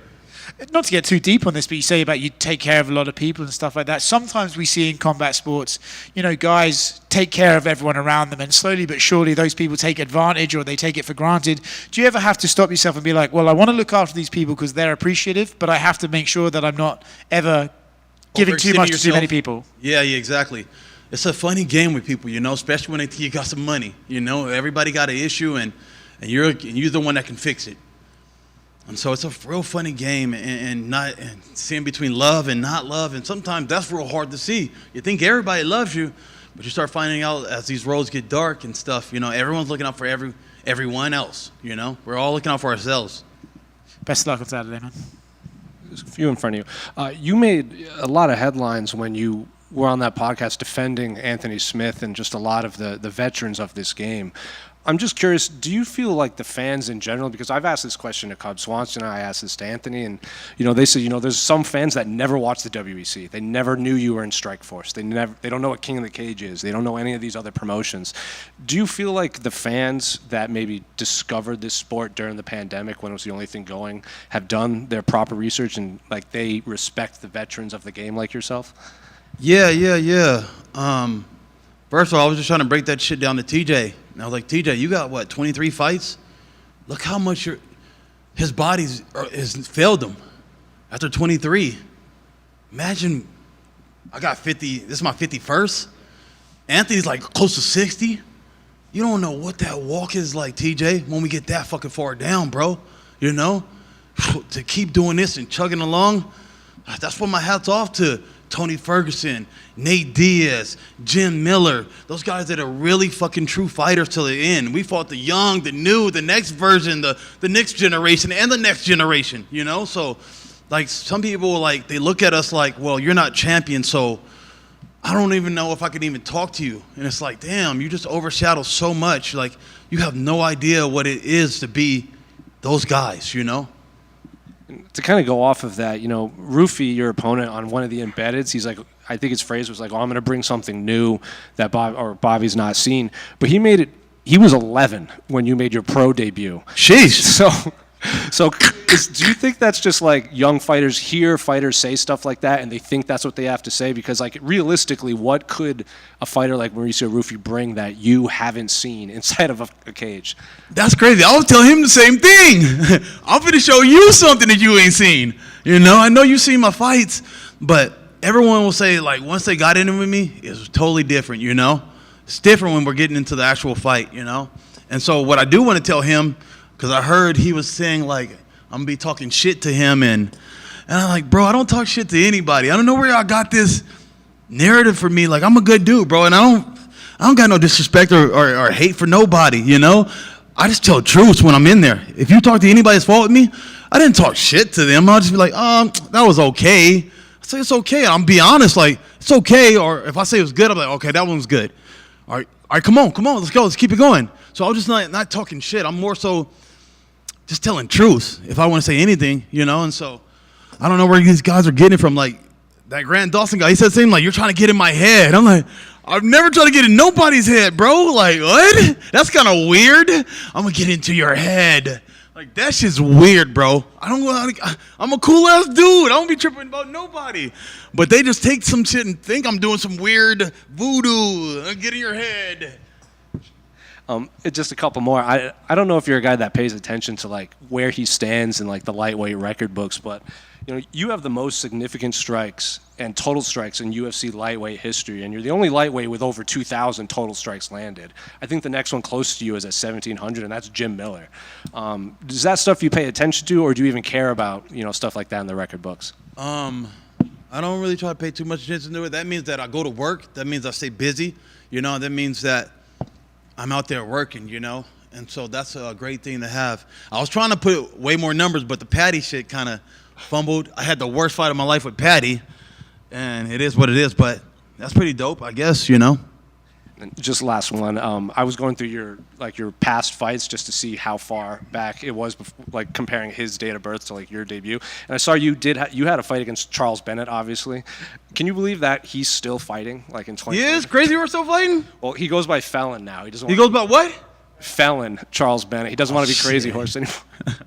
I didn't fell out. I ain't heard from doing so many. I didn't even know he was still doing it. He had a fight 2024. It was just, I think he snapped like an 8-9 fight losing streak, but he got the W. And so people be asking me like, when I'm gonna let this go? I'm like, I can't leave when this guy's still fighting. Jim Miller's still fighting. I'm like, I thought I was just like, just do one or two more, you know. But Jim's still going. I'm like, I'm not going before him. His Charles Bennett's record is 31-46-2. Holy shit. I mean, when you get up there, at least he's still doing it, you know, and he's still being able to compete. King, can you reflect on your last fight with Patty? You just said it was one of your worst fights of all of your career. What happened? You ever heard of a blooper? You know what that is? Like a blooper reel where the guy slips on a banana peel and then he falls into a bucket and, you know, like some stupid shit like that. Well, there's some times where I've had so many fights, I'm like, hey, that's new on my list. Like, so I think I went to go punch him, and he kicked my leg, and then I kind of slipped, and I went down. So people were like, why'd you shoot on him? And I was already, like, fucking down there. I kind of just fell into it. So I shot, and then he capitalized on it. And so a mistake I made, fucking just slept on a banana peel. And shit happens like that, you know? I felt like I lost a Super Bowl, and it is what it is. How much did that one hurt because of the, you know, I guess there wasn't a lot of trash talk, but there was some heat. Yeah. I ain't gonna lie, bro. I'm gonna keep this shit real with you. That shit hurt real bad, you know? That shit hurt real bad. It's like, because we were so, and getting, you know, and I had to go all the way over his pond and deal with all the craziness, you know? I did it all, and I put it all on the line, and sometimes you go for the best, and sometimes you fall a little short, you know? Do you have a prediction for Justin Gaethje versus Rafael Fiziev? I'm gonna go with JG. You know, that's my dog. I feel like he's already kind of figured out Fiziev's timing and Fiziev's the way he does. You know, I feel like Fiziev doesn't really change his style too much, and so I see Gaethje going out there and putting the same clinic on him. And then last one for me, I just wanted like your thoughts on Alex Pereira as someone who is a little older in the game as well. He's newer in the MMA game, but older in life, right? So, just what are your thoughts on him just taking the UFC by storm? Man, I'm so happy for that guy, man. Just to come from kickboxing, you know, and be doing all those fights, and they don't make as much money, you know, and so for him to have so much success, I'm so happy. He's such a great dude. He's living the life, bro. He's everywhere. I saw him at Drake concert, you know? Like, he's living the life. And at this age, you know, it's a blessing. But it's also like, because some people compare weight classes, that's a difference. In lower weight classes, it's one shot, one kill, and you could seal the deal. And so it almost gives them a little bit more longevity because, hey, I only took this many amount of punches, you know, versus in our division, you might take a lot more. Thanks, man. King over here. 2 quick ones to your right. Saw you run into former opponent Jaylen Turner out there. How was that like? I told you I'm not no dick, bro. Like, I'm not that guy, you know. It's just all love, you know. I'm happy for Jaylen and everything he got going. I want to see him have success, you know. I love to see a black man get some money. You know, it's only a few of us in this division, so each one of us getting some shit, that's a blessing, you know. I want to see every black man be successful in the UFC. Oh, that's awesome to hear. And obviously, you take a distinct route in terms of goal setting in the fight game. We know a lot of guys and girls shoot for the belt, and that's that. In your case, you prioritize, like you mentioned earlier, taking care of the ones around you and even yourself. Was that the mentality you've always had when you first entered the game and picked up the gloves? And do you think we should see more professional athletes undertake this mentality that you go to? I don't know, bro. I'm from San Bernardino. I'm from where the broken are there, you know, and so all we could think about is getting out of this hole, which is financial poverty, you know? And so I don't know if I've been programmed this way or what from society, but that's all that's been my journey. It was to get us all up out of here, you know? Get us up out of here, get us out of struggle, you know? I don't like to see my friends or my family in pain or the struggle. So it's all about getting everybody and creating something that we all could kind of eat off of or we all could kind of move off of, you know? And what is left on King Green's bucket list? What's left on my bucket list? Okay, that's kind of interesting. It ain't shit to do with this shit. I'm gonna be honest with you. Like, I fight, but I fight to secure people's lives, you know? I got all my kids at home. I'm running an apartment complex. Getting ready to buy a club. Like, I'm doing all kind of things. I got 27 chickens. I'm working on farm stuff. Like, I got 1,000 things I'm doing. So those are things on my list to make sure that I seal the deal on all those things. That everything I set out to do, I did, you know? Thank you. King over here. So all these businesses and the apartment complex, all that's in the Inland Empire? Yeah. I got a house in LA I bought. And I got a house in Vegas that I'll be out here in Vegas too, and then but everything else is in the IE. You know, I'm not going nowhere. I started here, and I want to show the people that I'm born here, and I'm still going to be here till I die. You know. What are some of the biggest changes you think need to be brought to the IE? Biggest changes? You talking about like the community and stuff like that? Could be community, could be politics and policy. I was just saying, like, we just need better role models, you know? Like me, I run through my city, you know? I run through the city. I don't be running on treadmills. I run through the city like Rocky. And I'm hoping some little kid will see me, you know? I'll be running out there with my music, my headphones, and they be like, beep, beep, beep. And I'm like, what's up? You know? And I'm like, man, maybe one day I want to be like that guy instead of trying to be a gangster, you know? Trying to be a drug dealer, you know? Maybe you could do this fighting shit, and maybe it'll get you out of the same shit it got me out of. Ruffy and his whole team are undefeated in the UFC so far. What would it mean to you to be the one to hand the whole team that first L? It is what it is, bro. We're going to get out there and we're going to scrap. It's all in God's plans, you know? I like what they're doing as a team. I like how they move, you know, and I love the little swag. I keep seeing these fucking glasses everywhere and shit, you know? I like their swag, you know? They're doing their thing. Hats off to them. We come to fight, and when we lock in and we lock up, the better of the skills will prevail.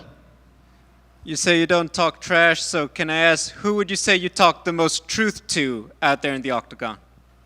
He don't speak English like that, so it's like, with this guy, I'm like, what do I need to say to him, you know? I don't really got much to say to him, so it's like, he don't even speak English like that. And I speak a little bit. I'm going to say obrigado, you know? I just learned a new one, was boa sage. So I'm still learning Brazilian from my instructor, but it ain't much for us to say but to fight. So you would be willing to talk truth in Portuguese if you get better at it? I guess so. All right, thank you, guys.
Good.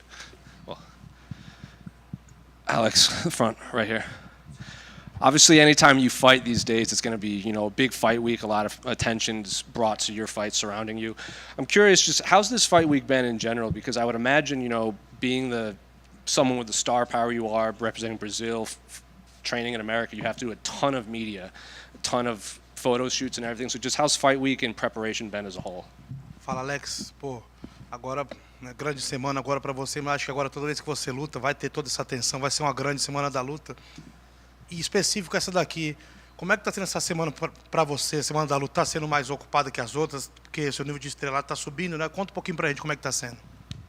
Bom, a semana foi muito difícil, né? Muitos compromissos.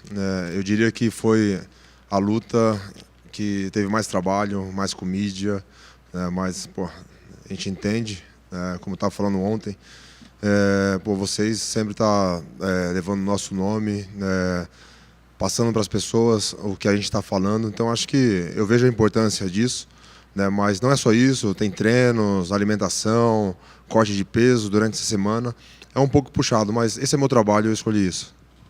It's been one of the longest fight weeks due to media, but we know this is necessary. You guys are always putting your name out there. You know what I mean? It's been a busy fight week, plus trains and everything, but I'm ready for this. I asked Ankalaev this when he was in here, if he felt like you could be the biggest star in the promotion right now, considering, a lot of people, it was like you, Sean O'Malley, Israel Adesanya, but they're coming off losses, and some people say you're the face of this organization. We've saw you in Australia, and fans come up to you doing your walk. You were handing out money and watches, walking around the street, doing seminars all over the world. Do you feel like you're the most popular and maybe the face of this promotion, or is that something you just don't think about? Ele até perguntou a semana mais cedo para os outros que talvez se você fosse o rosto do UFC hoje, né? Porque tem outros atletas, tem o Sean O'Malley, tem outros, mas estão vindo de derrota. Você sente que hoje você é a cara do UFC? Bom, eu acho que sim, né? Eu sou um lutador bem ativo, né? Ano passado foi um ano de grande sucesso, né? Então acho que meu nome está sendo mais falado, eu estou aparecendo mais, com bons resultados, então eu acredito que sim. I believe so. I had a busy year last year with great success. You know what I mean? So I just keep doing this work, but I believe so. He was in here and he had a few things to say about, that bet that you put out there. He said, I can't do it, but I'd talk to you after. Maybe we could do a charity thing. He responded to the lunch boxes you said you saw, and you said he did have to break fast a few times in preparation. So I guess, what have you made of the build with Ankalaev? Because I feel like it's been happening for a long time, and these last few weeks I feel like it's gotten a little heated, especially online. Pô, ele esteve aqui mais cedo, né? Aí falou que não podia ter aceitado a aposta por causa de motivos religiosos, mas que talvez fariam a caridade depois da luta junto com você. Aí também, né, o fato de você ter visto as marmitas dele lá no PI, né, meio que não está seguindo o jejum. Aí, o que você diz pra gente aí desse hype inteiro que está sendo criado por essa luta, tudo que tem sido falado? Bom, nunca falei de religião, nem quero comentar de religião. Ele que citou religião, mas se ele não pode fazer uma aposta, que na verdade não é nenhuma aposta. Diferente de eu colocar o dinheiro no bolso ou ele colocar o dinheiro no bolso. A gente está falando algo para ajudar outras pessoas. Então ele coloca a religião no meio, né? Mas para falar o que ele falou na rede social, para todo mundo ver, né? Falando do alcoolismo, no meu caso ali, da onde eu saí, né? E graças a Deus eu me libertei, né? Campeão da vida, eu diria. E muitas pessoas passando por esse problema, né? A pessoa diretamente, e não só a pessoa, mas as famílias sofrendo e a pessoa fazer brincadeira. Então eu não entendo quando ele fala de religião, o que pode e o que não pode. Não estou aqui para falar de religião, respeito todas as religiões, fique bem claro. Well, first of all, I'm not here to talk about religion. Whatever religion I respect, I have a lot of respect for that. But he came and said that about he couldn't take the bet, but was not even a bet about money for me to go and put money in my pocket. It was for us to do a good cause and donate for charity. And then he goes and talk about alcoholism. You know what I mean? I'm a champion in life. I overcame alcoholism, but there's a lot of people that did in the end. Their family struggle with it, not only the person. And so he used religion for a certain purpose, but I'm not here to talk about nobody's religion. I respect them all. Do you think, I know it's a sore subject between the both of you, but do you think just in the interest of the fans that maybe they're more interested or intrigued in this fight specifically than any of your other fights because of the build-up and because of the skill set and the style that he brings in? It's something that maybe we haven't seen you face before. Você acha que isso aqui é uma luta que os fãs estão querendo ver, que fora tudo que está sendo falado, esse hype que criou, mas também o estilo de luta dele sendo algo que eles não viram contra você ainda? Bom, eu acho que é empolgante para todo mundo. Se eu estivesse no lugar de todo mundo, dos fãs, eu iria gostar dessa luta, porque teoricamente um strike e um grappling. Então eu acho que, eu gostaria de ver muito essa luta e eu vou gostar muito de fazer essa luta. Well, absolutely. If I was on the fan position, that I could watch this fight, because basically, theoretically, is a strike and a grappler. So if I was a fan, I would actually want to watch that fight.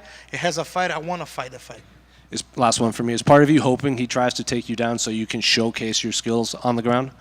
Está esperando que ele venha tentar te colocar para baixo para você poder mostrar suas habilidades no chão? Bom, estou esperando tudo, né? A gente está falando de outro adversário completo, né?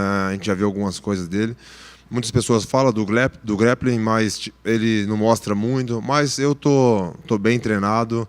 Muitas pessoas acham que eu comecei a treinar agora, mas desde quando eu entrei no UFC, eu venho me dedicando, não só na minha estreia no UFC, mas antes, quando eu cheguei em Connecticut para treinar junto com o Glover, o meu foco foi esse, o MMA, e fazer algo onde eu tenho deficiência. Então eu melhorei muito e eu estou muito preparado e pronto para mostrar o meu jogo.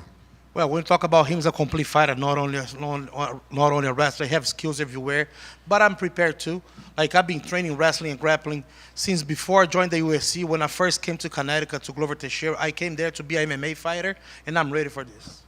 You know, Alex, he's been tweeting a lot in the lead up to this fight, and there's some people who say it's not actually him tweeting, it's someone else tweeting for him. But in your mind, if you allow those statements to go out on your Twitter account, is it the same as saying them yourself? Pô, a gente tá vendo muita atividade dele no Twitter, né? Muita gente falando que não é ele falando, é alguém falando. No seu lugar, você deixaria esses tweets estar saindo da sua conta? Se tivesse saído esse Twitter, você não escrever, mas sair do seu nome, queria dizer também que é você falando? Bom, eu, sinceramente, unicamente mexo nas minhas redes sociais, então eu sou responsável por tudo. E se eu deixo alguém tomando conta ou uma empresa, eu vou ser responsável por isso. Esse é meu nome. Well, me myself, I'm responsible for all my social medias, but if I let somebody do, I'm responsible for it. It's my name. So when he tweets things like, I never want to hurt someone in my life as much as I want to hurt you, you have to take that as a personal insult from him, right? Because even if it's him or not, he's still allowing someone representing him to say that. Então, por exemplo, quando ele fala que ele nunca quis machucar tanto uma pessoa igual ele quer machucar você, por mais que às vezes pode não ser ele, é ele falando. Então você leva pro pessoal como se tivesse sido ele que tivesse falado. Não, com certeza, né? Para mim é ele que está falando. Não importa quem seja, mas para mim é ele que está falando. Então ele vai ter que fazer bonito, porque se não fizer bonito, chama. Well, absolutely, you know what I mean? Like, if it's him saying or not, taking like if it's him. So he better do good on this, because I think if he do bad, chama.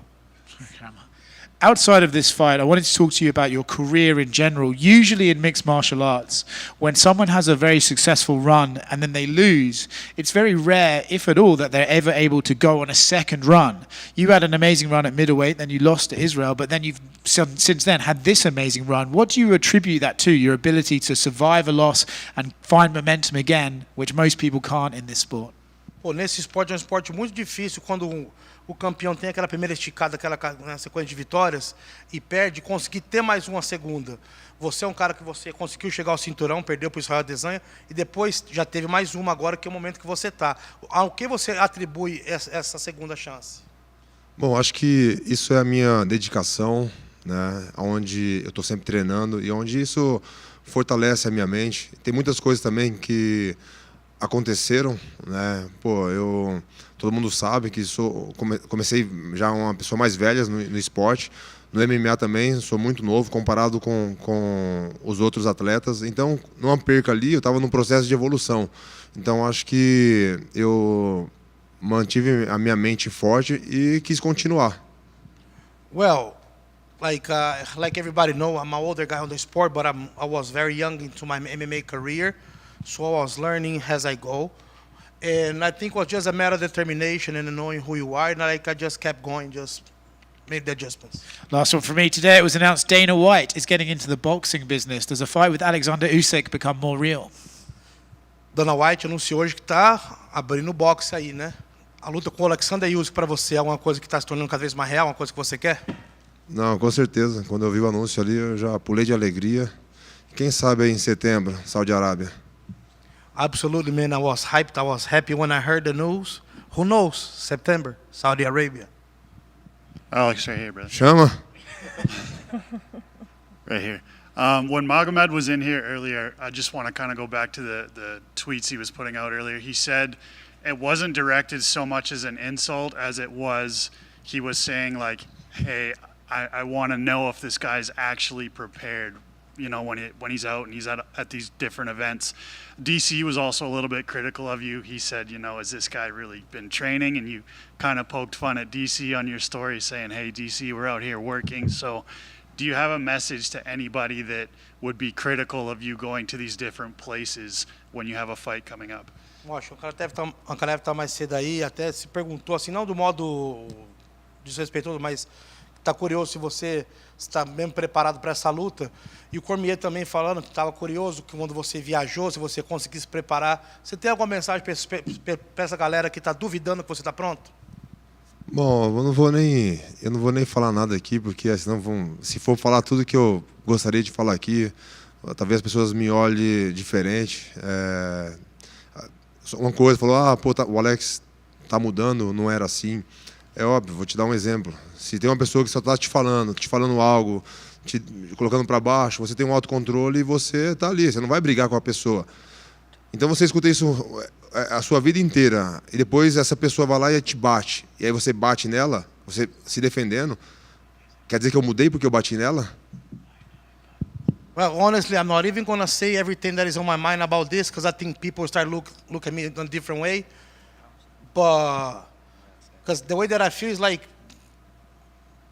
I have my right to defend myself, but if I say it's gonna be too much, like all life somebody beats you up and then you just go and beats back, you know what I mean? You're the wrong one. Okay. And then I know obviously like you don't want to look past the fight ahead of you, but if you had your choice down the road, would you rather have a fight with Rodriguez at 205 or John Jones at heavyweight? Não vamos, eu sei que a gente não pode olhar muito além dessa luta, ainda tem que passar por sábado. Mas digamos que se Deus quiser dê tudo certo sábado, o que você prefere primeiro? O Dricos no 93 ou o John Jones no pesado? Bom, eu sinceramente não parei para pensar, para te dar essa resposta, mas como eu sempre venho falando, eu estou treinando, estou focado. Bom, como eu falei, quero defender o meu cinturão, esse é o meu foco, mas com certeza a gente tem outras opções, né? Assim, lutar contra o Dricos, ou no peso pesado, né? Com o John Jones, ou também no boxe com o Zik. Isso são coisas que tá na minha mente e eu acho que essas três opções é possível. Não depende de mim, eu não tenho esse controle. Então, o que o UFC falar que eu tenho que fazer, eu vou fazer. Well, not looking to pass ahead, you know what I mean? Like, honestly, these things didn't come to my mind, which one, but what I think for the future that I have in hand is either Dricus or John Jones, or even fighting Alexander Usyk in boxing. Those I see possibly happen, and there's a possibility. Doesn't depend on me, it depends on the UFC, so whatever the UFC want me to do, I'll do it. Alex. Oi, Alex. Boa tarde, Alex. Você acha que Ankalaev é o adversário mais perigoso que já enfrentou? Good afternoon, Alex. Do you think that Ankalaev is the toughest opponent they ever faced? Bom, não dá para saber, difícil essa pergunta, mas olhando assim, teoricamente não. Teoricamente não. Muitas pessoas estão falando isso, estão falando do jogo dele de luta agarrada, mas eu, sinceramente, estou treinando muito e estou esperando muito esse momento. Não é de agora, né? Já faz um tempo que eu tenho essa vontade. Não lembro que luta que foi agora, se foi, acho que com o Giri. Então, eu cheguei no Hunter e falei, pô, eu quero lutar. Se eu não me engano, foi na Austrália. Eu falei, pô, eu quero lutar na Austrália. Seria, acho que, menos de um mês. Ele falou, pô, mas não tem como, pô, tem que fazer a promoção, mas quem seria? E eu tinha falado do Ankalaev, mas eu sempre quis. Agora, muitas pessoas falam de sonhos, eu estou realizando um sonho, lutar com o Ankalaev. Well, it's hard to say, but I really don't think so. I really believe on my skills. I really believe that I'm ready for this. I wanted this fight. Like even one time, I think it was after GD that I came to Hunter, said that I wanted to fight in Australia, and he said, "Bro, I don't think this can happen because we still gotta build up the fight. We just have a month, you know what I mean, and then have to be maybe Ankalaev." And Alex say, "I want to fight Ankalaev." Many people have dreams. This Saturday, I'm fulfilling one dream to fight Ankalaev. Seu striking é letal, mas Ankalaev tem jogo de luta muito forte. Como você planeja neutralizar essa ameaça? You have a lethal level of striking, but Ankalaev have a very good wrestling skills. How do you think about neutralize his skills? Bom, tem a minha estratégia, né? Mas eu acho que tudo vai depender da forma que ele se comporta ali. Como eu falei, não dá para saber a forma que ele vem, mas eu estou preparado para qualquer coisa. Well, it's hard to say before the fight, but I have a strategy in my mind because it's hard to see how he behaves, but I'm ready for anything. Se vencer no sábado, qual é o próximo passo para você? Continuar dominando essa divisão ou buscar novo desafio? After you win Saturday, what is the next step for you? To keep dominating this weight class, this division, or go to a new weight class? Bom, a gente falou das possibilidades aqui, fora da minha categoria, né? Mas eu estou focado mais na minha categoria e é isso que eu pretendo fazer. We just spoke about other steps beyond my weight class, my weight division, but right now I'm focusing on this weight class and keep training it. Obrigada. Alex, you were at a Drake concert recently. Did you make him pay for betting against you or for betting for you? Você estava no concerto do Drake muito pouco tempo atrás, aí você fez ele pagar para você de volta e o que apostou contra ou a favor? Não, nem conversei com ele, né? Só foi o que eu postei ali no vídeo, ele me cumprimentando quando terminou o show. Foi aquilo, a gente não chegou a conversar. No, I not really spoke with him. It was more the interaction as far as you guys saw in the video. Alex, over here to your right. Obviously, with the big boxing announcement from Dana White in Turkey, I know you just mentioned Alexander Usyk. He's thrown your name out there in the media. So, given that he's a guy that does frequent business with Turkey, do you see this as an even bigger possibility to actually happen and for Dana to let you eventually cross over to make the super fight happen? Bom, você acabou de falar, né, do boxe, do Alexander Usyk. A gente sabe que o Turkey, o parceiro do Dana White nisso aí também, é o cara que faz o boxe lá. E o Usyk está constantemente fazendo esse negócio do boxe com ele, tá junto com ele. Você acha que isso aí facilita a possibilidade de você estar lutando com ele no futuro? Não, com certeza, isso facilita, né? Eu mostrando interesse, igual eu acho que eu fui o primeiro a mostrar interesse. O Zic também agora mostrou interesse, né? E agora só tem que ver o interesse das organizações e eu vou estar pronto. No, absolutely. I think I was the one to show interest first, and then Usyk said that he would like to fight too. He also showed interest. So now we're both interested on the fight. I think it just comes down to the organization to show interest too and make this fight happen. Sure. And just one last one from me. I saw in the media day photo of you that you guys got today, you were not wearing the custom shorts you received that people learned to love. So are you going to be wearing the regular black and gold, or are you going to surprise the fans with something else? A gente viu agora no Media Day que você estava usando outro short da sessão de fotos e tal, e não o short que todo mundo gosta de ver, aquele short já seu famoso. Qual short que você vai estar usando no sábado aí, ou vai ter algum outro mais diferente? Não, vai ser o mesmo short, né, das últimas lutas, se não me engano, do UFC 300. Vai ser esse, eu gosto dele. No, it's going to be the same UFC 300 short. Alex, do you think a fight between you and Usyk would be bigger than the fight between Conor and Floyd Mayweather? Você acha que uma luta sua com o Usyk vai ser maior do que quando foi o Conor com o Floyd Mayweather? Sinceramente, eu não sei, é difícil responder. Bom, a gente sabe da popularidade dos dois, né? E, pô, eu tô vindo aí, tô no mesmo caminho, tô chegando, mas ainda acho que eu tô um passinho atrás lá em questão de mídia, então não sei como que vai ser. Well, I don't know. I cannot tell you. Yeah, we both know the level of popularity that both guys have. I think maybe a little step behind on media, yeah, but let's see how it goes.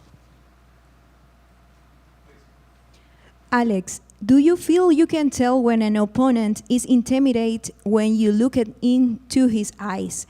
For example, Ankalaev's eyes, what tell you? Você consegue ver quando um oponente está intimidado quando você olha nos olhos deles? Por exemplo, o que você acha que olhar nos olhos do Ankalaev vai te dizer? Não sei, é que eu não conheço muito bem ele, então acho que isso eu poderia até responder se a gente já tivesse uma encarada ali, né, tipo numa pesagem ou algo do tipo assim, alguma encarada, próximo mesmo, seria mais fácil. Mas dá para você saber, né, sentir ali se o adversário está meio que tremendo ou não. Well, Okay. you can tell when the opponent is intimidated or not, in general, by staring down his eye. As far as Ankalaev, I cannot say yet because I did not really had a face-off with him. Maybe after I do, I can tell you.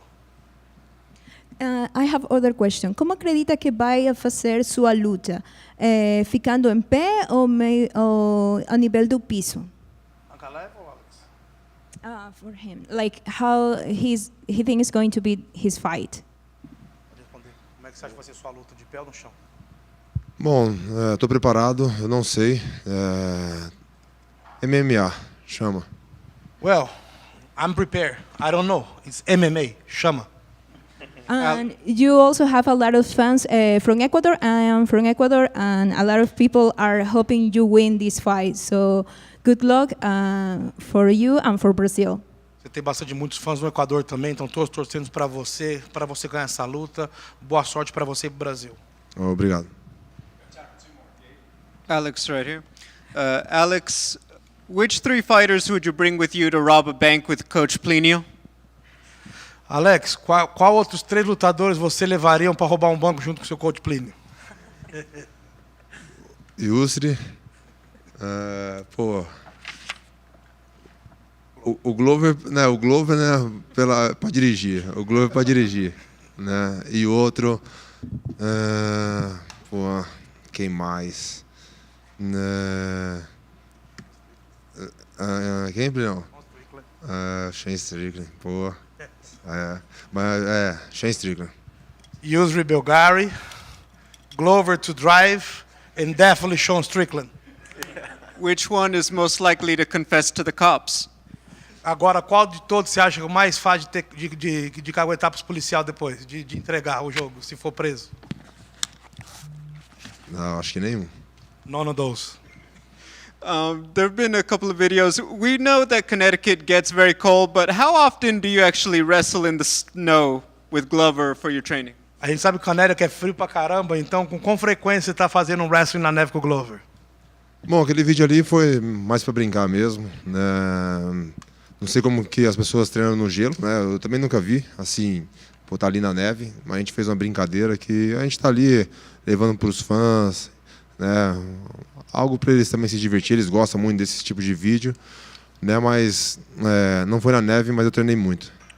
No, it's not something that I do frequently on the snow. I did that more to entertain the fans, but it was on the snow, but I did train a lot. Okay, Alex, hello. 3 years ago, there was news that you were planning to convert to Islam. Tell me, are you Muslim or not? This happened after the video where you read the Muslim prayer. Pô, saiu os vídeos aí falando de religião e tal. Você é muçulmano ou não é? Que saiu o vídeo de você fazendo os votos, fazendo o ritual deles lá. Como eu falei, eu não ia falar de religião, respeito todo mundo. Like I said before, I'm not going to talk about religion. I respect them all. Okay, thank you.